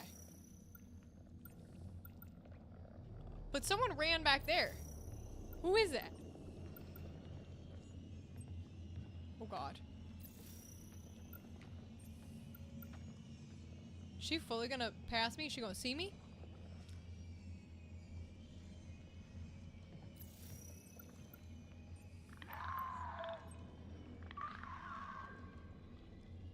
Yee. Okay, she's walking over there. To this corner. Ugh. Oh! That's a little too close for comfort.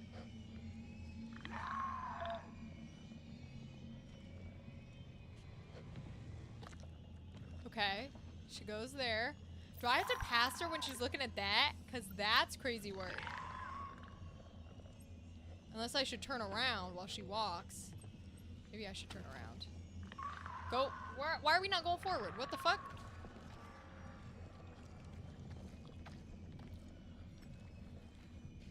Thank God she didn't see that. Nabs rule. Yeah, Andrew, we're probably going to be playing a little bit later today since we talked for so long. Although, I don't know. We'll see how far this first part takes me. I know this last chapter's longer, so maybe we'll play like half of it. And then do half of it on Wednesday.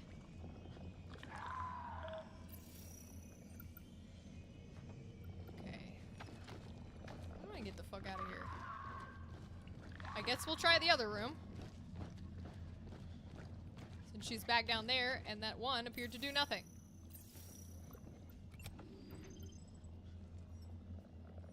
Control. Dude, crouch, my guy. Jesus Christ, you acted like there's not monsters on the ship. Although I guess you're gonna die anyways, since we know you're clones.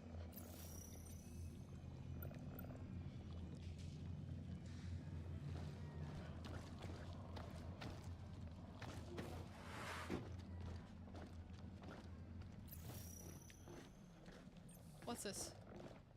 Oh, a Sims message. In the middle of all the shit that's going down. Love it. Sorry about my last message. It was unprofessional of me to poke about like that. I know you'd be wringing my neck if you were here. But honestly, Mum, don't worry. I did a mental health check and I passed with flying colors. Oh, God. I'm feeling a lot better these days, and Carter's been supporting me the whole way. I believe the cause is isolation. Hydroponics. Oh, no. Oh, no. I know That's not why good. he blocked my database access. I've been going down a bit of a rabbit hole. But what I've found, it's not in my head. Is it? Eee. She knew. And that's why she goes crazy on every mission. So that's why you open this room. Okay, for clues. That's fine.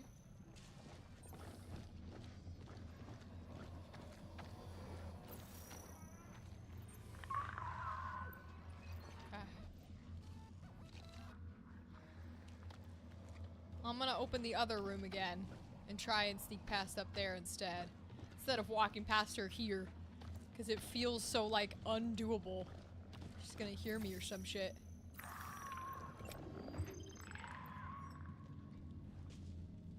The fact that he stops crouching, man. Crazy. Who would stop crouching?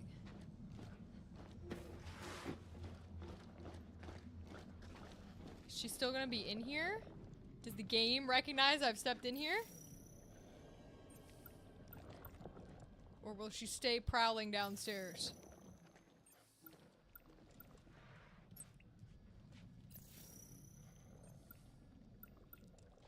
Because she had to get in here somewhere.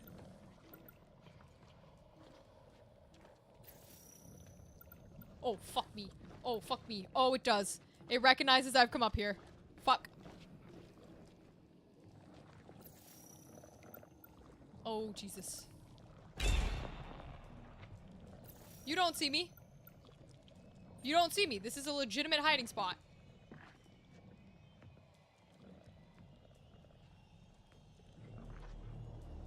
You don't see me. This is a legitimate hiding spot. You don't see me. This is a legitimate hiding spot. God damn.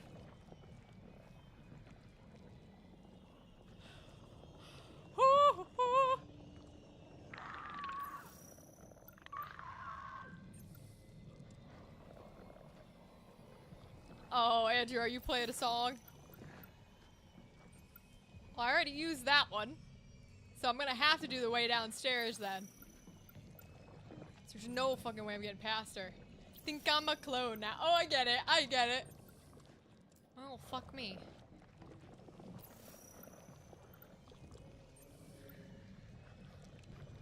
Okay, so the game does move her to whichever route I choose. That's annoying. I don't like that it does that.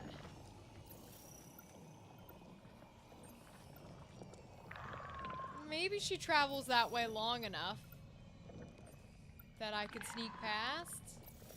But it clearly wants me to use the other thing.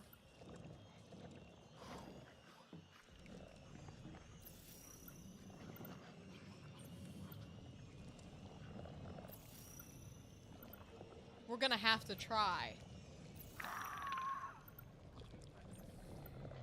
We're gonna have to try.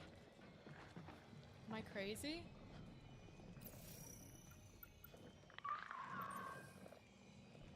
Thanks, Jamie. How long does she look the other direction?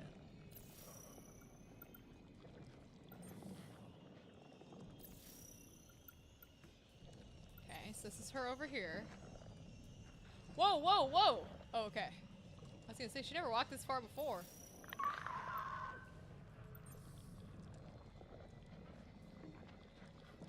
Alright, we're going. Fuck, fuck, fuck, fuck, fuck. Go! Why are you stopping? Oh my god. The controls, man. Jesus Christ. Woo! You're right, I am being brave. Oh god. Is it time to run? Is it time to fucking run?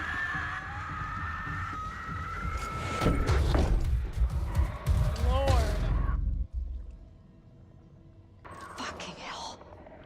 Oh no, I'm Isley! We don't have much time. Oh, I don't want Isley to die. Seek alternative air supply immediately. Oh no, I love Isley. Oh god, okay, okay.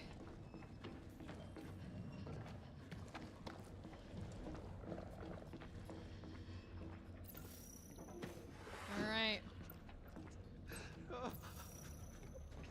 Who the fuck?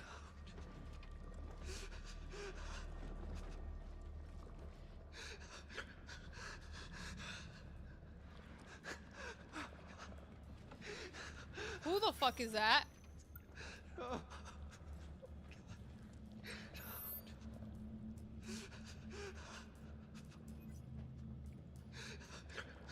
know who the fuck that is, but I don't trust him. Mitchell said he was gonna come down here. Mitchell's not on my list.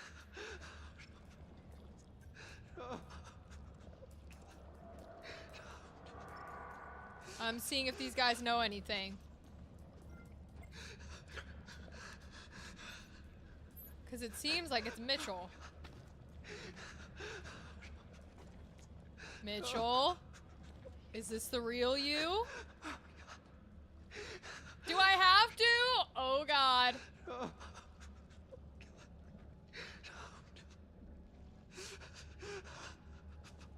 Mitchell?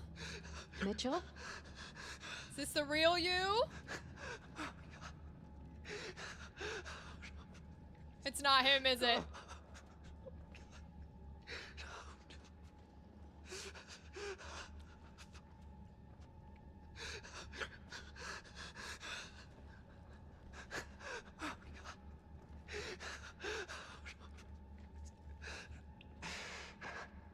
I did everything right. I knew it! Fucking damn I it. did everything right. I did everything right.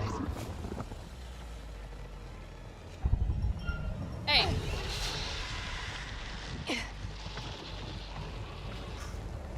Ah, shit. No, no, no! Come on! Isley!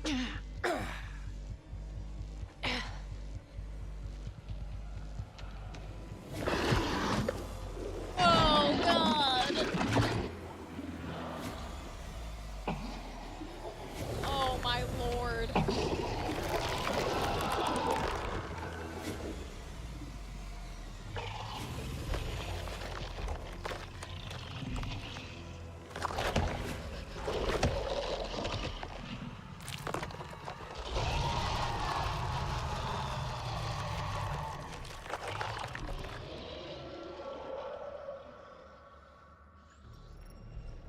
Sneak past the life form. Great! Run? Yeah, yeah, yeah.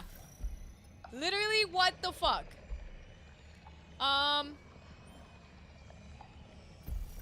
Oh boy. Oh boy. Oh no.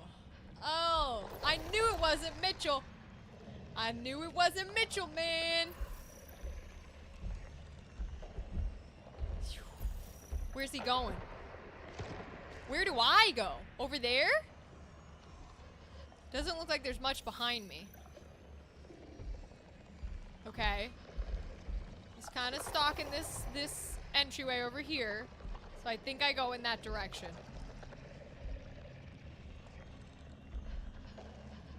Oh god, I hate it.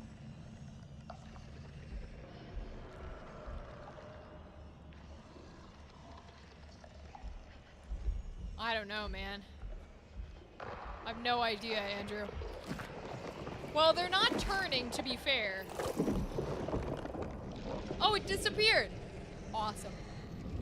So it's not that they're turning, it's that the organism is making...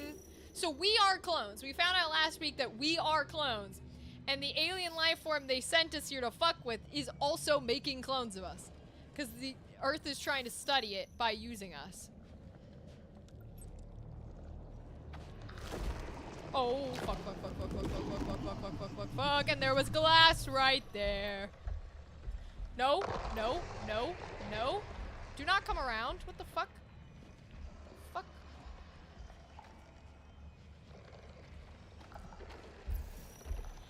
Oh my god. Oh my god. What do I do? Where do I go? Oh my god. Oh my god, oh my god, oh my god, oh my god. Oh my god, oh my god, oh my god, it's walking. Oh my god. Where do I go? Oh my god! Oh my god, it's walking real fast and mine don't want to seem to move.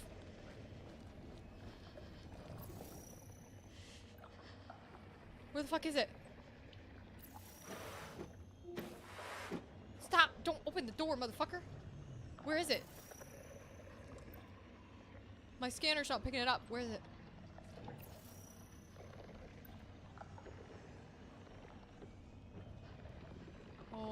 I know I'm supposed to grab that, but like, what the hell?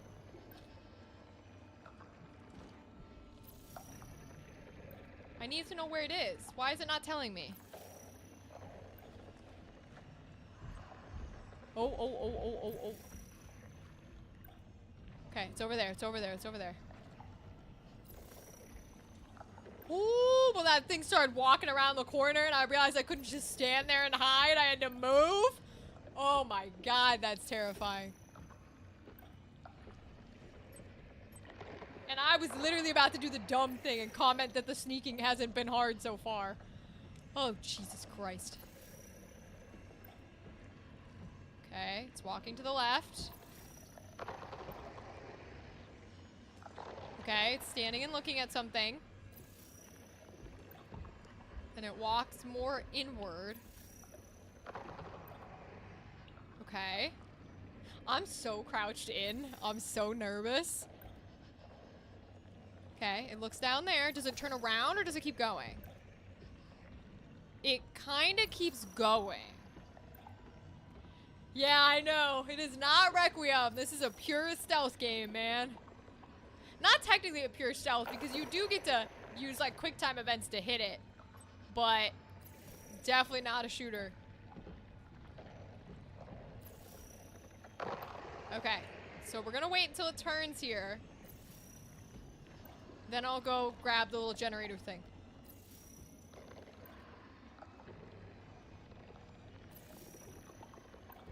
Okay.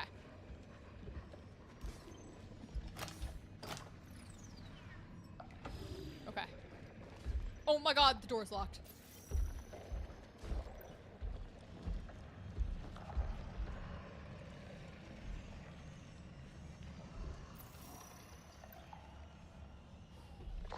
Okay, it stands and it looks here.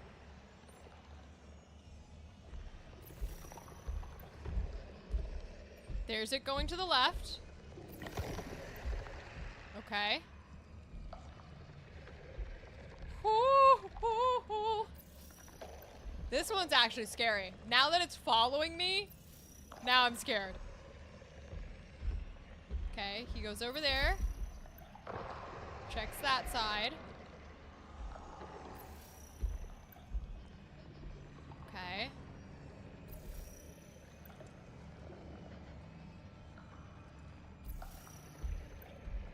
Then he walks around it to come back up to here. Yes. Okay. I see it. I see the pattern.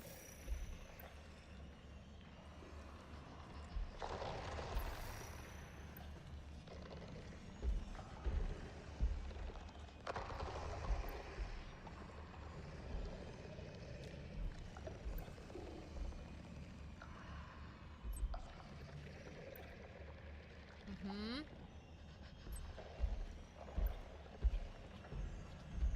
Oh, he's going out and forward, which is new. The pattern has changed now that I'm here. The pattern has changed now that I'm here. I don't like that. Do I see a orange power cord anywhere? I took it from there. Do I see where it needs to go? I don't. I don't see any orange except for the one I took it from. Okay. He is all the way down there, which is good. That's good. We like that. Because I think I have to walk somewhere over there.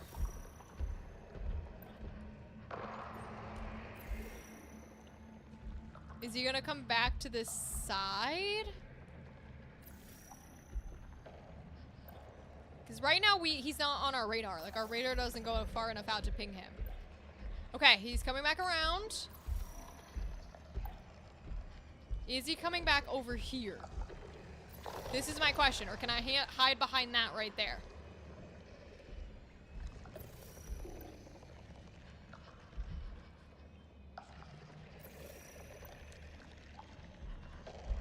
No, he does come back out here. Okay, so I do have to stay at this one and not go to that one, because he does come all the way back around. Okay.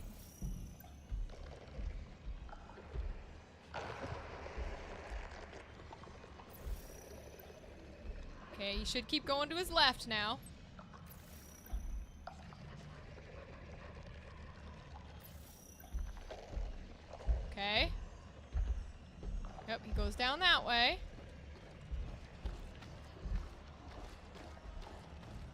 So I jump this. And I go. I fucking go.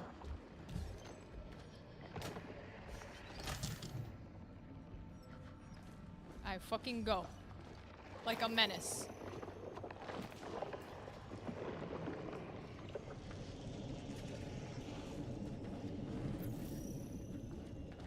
Iceland, move it. Where are you?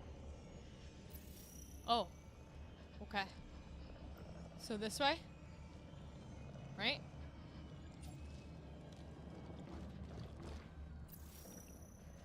He's gonna show up, though. So where do I hide? Hide over here?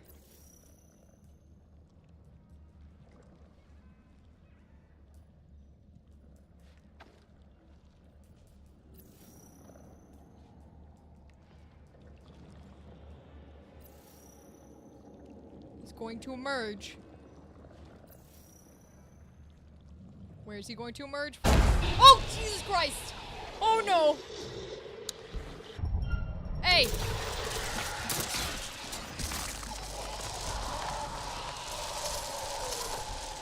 Oh my god, fucking run! Fucking run!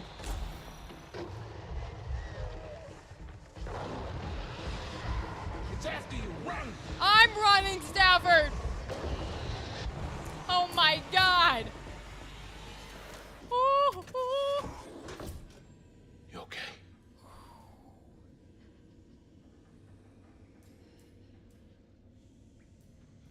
Come on. Jesus. We don't have much time. Oh my god, that might be where we stop for the night. Hold on. Whoo! Yeah, me too, Andrew. I think we both jumped to high heaven. Jesus Christ, dude. My god. Apparently I missed a shit ton of secrets. Dan was telling me a bunch of the plot that I apparently missed. Okay. 13%! Well, we really only get up to like 70 something in each one. Let me see. How much do we have left?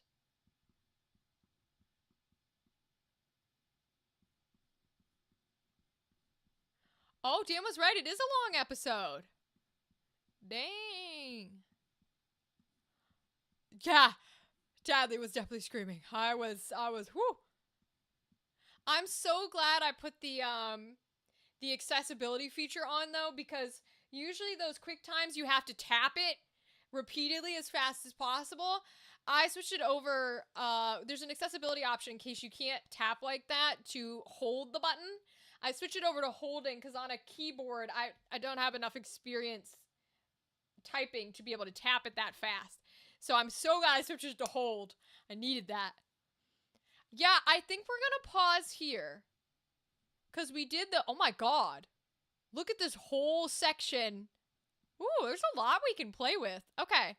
So we'll do the rest of it on Wednesday. We will complete it. I will play until we're done. And then we'll see how much time we have left to do anything else. I think that's pretty fair. Let me see here.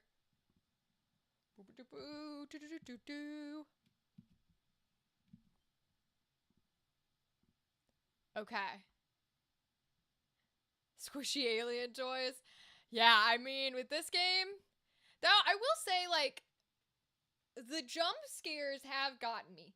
The like, there's not, up until that one, where he started following me, I have not felt much tension when playing the sneaking sections. It felt relatively easy, which is fine, because I don't necessarily want it hard, but it didn't feel like the creatures, I guess maybe aren't my kind of horror, whatever it is, it didn't feel super like, oh my god, I'm terrified. Whereas sometimes in Requiem, I was like, I don't want to go in here, what the fuck, even though I had weapons. I don't know how I feel about the overall tension, but the jump scares are definitely good, and I think the plot twist was good with the clones. I didn't see that coming. Alright, y'all. Let's see if there's anyone to raid to.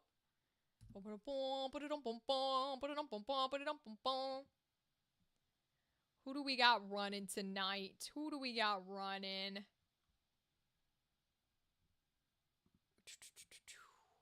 But y'all will have to join me on Wednesday to finish it. I'll look it up, Andrew. I'll see if it's any good. Y'all have to join me on Wednesday to finish it because it's also going to be our last stream for the month of July. So we got to be here. We got to enjoy our last stream. All that kind of jazz. Let's raid 2.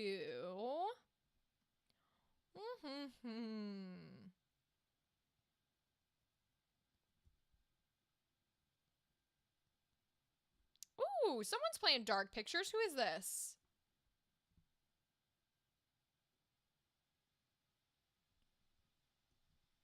Let's raid to this person. They are playing Dark Pictures. Let me put them in. They're playing Little Hope. Playing the Little Hope one. But we might as well send some love to someone else who is playing part of the anthology here. Alright, my friends. We'll go join them in their Little Hope adventure with the Dark Pictures anthology. Thank y'all for being here tonight. Andrew, Dadley, Jamie, I appreciate you guys staying and chatting with me and being a part of this game while I play, even when we're after our hours. I really appreciate you guys a lot. I'm sending you such good energy, and I'm excited to see you on Wednesday. Okay? And Andrew for Anime Ohio. And Gavin and TK and Dan and Mirrodin, our new friend Mirrodin. All of our other lovely people who Rylan earlier who was here.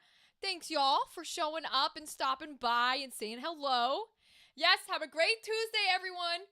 Good night, and we'll see you on Wednesday, okay? Bye-bye. Good night. Goodbye, Mirrodin. Good night.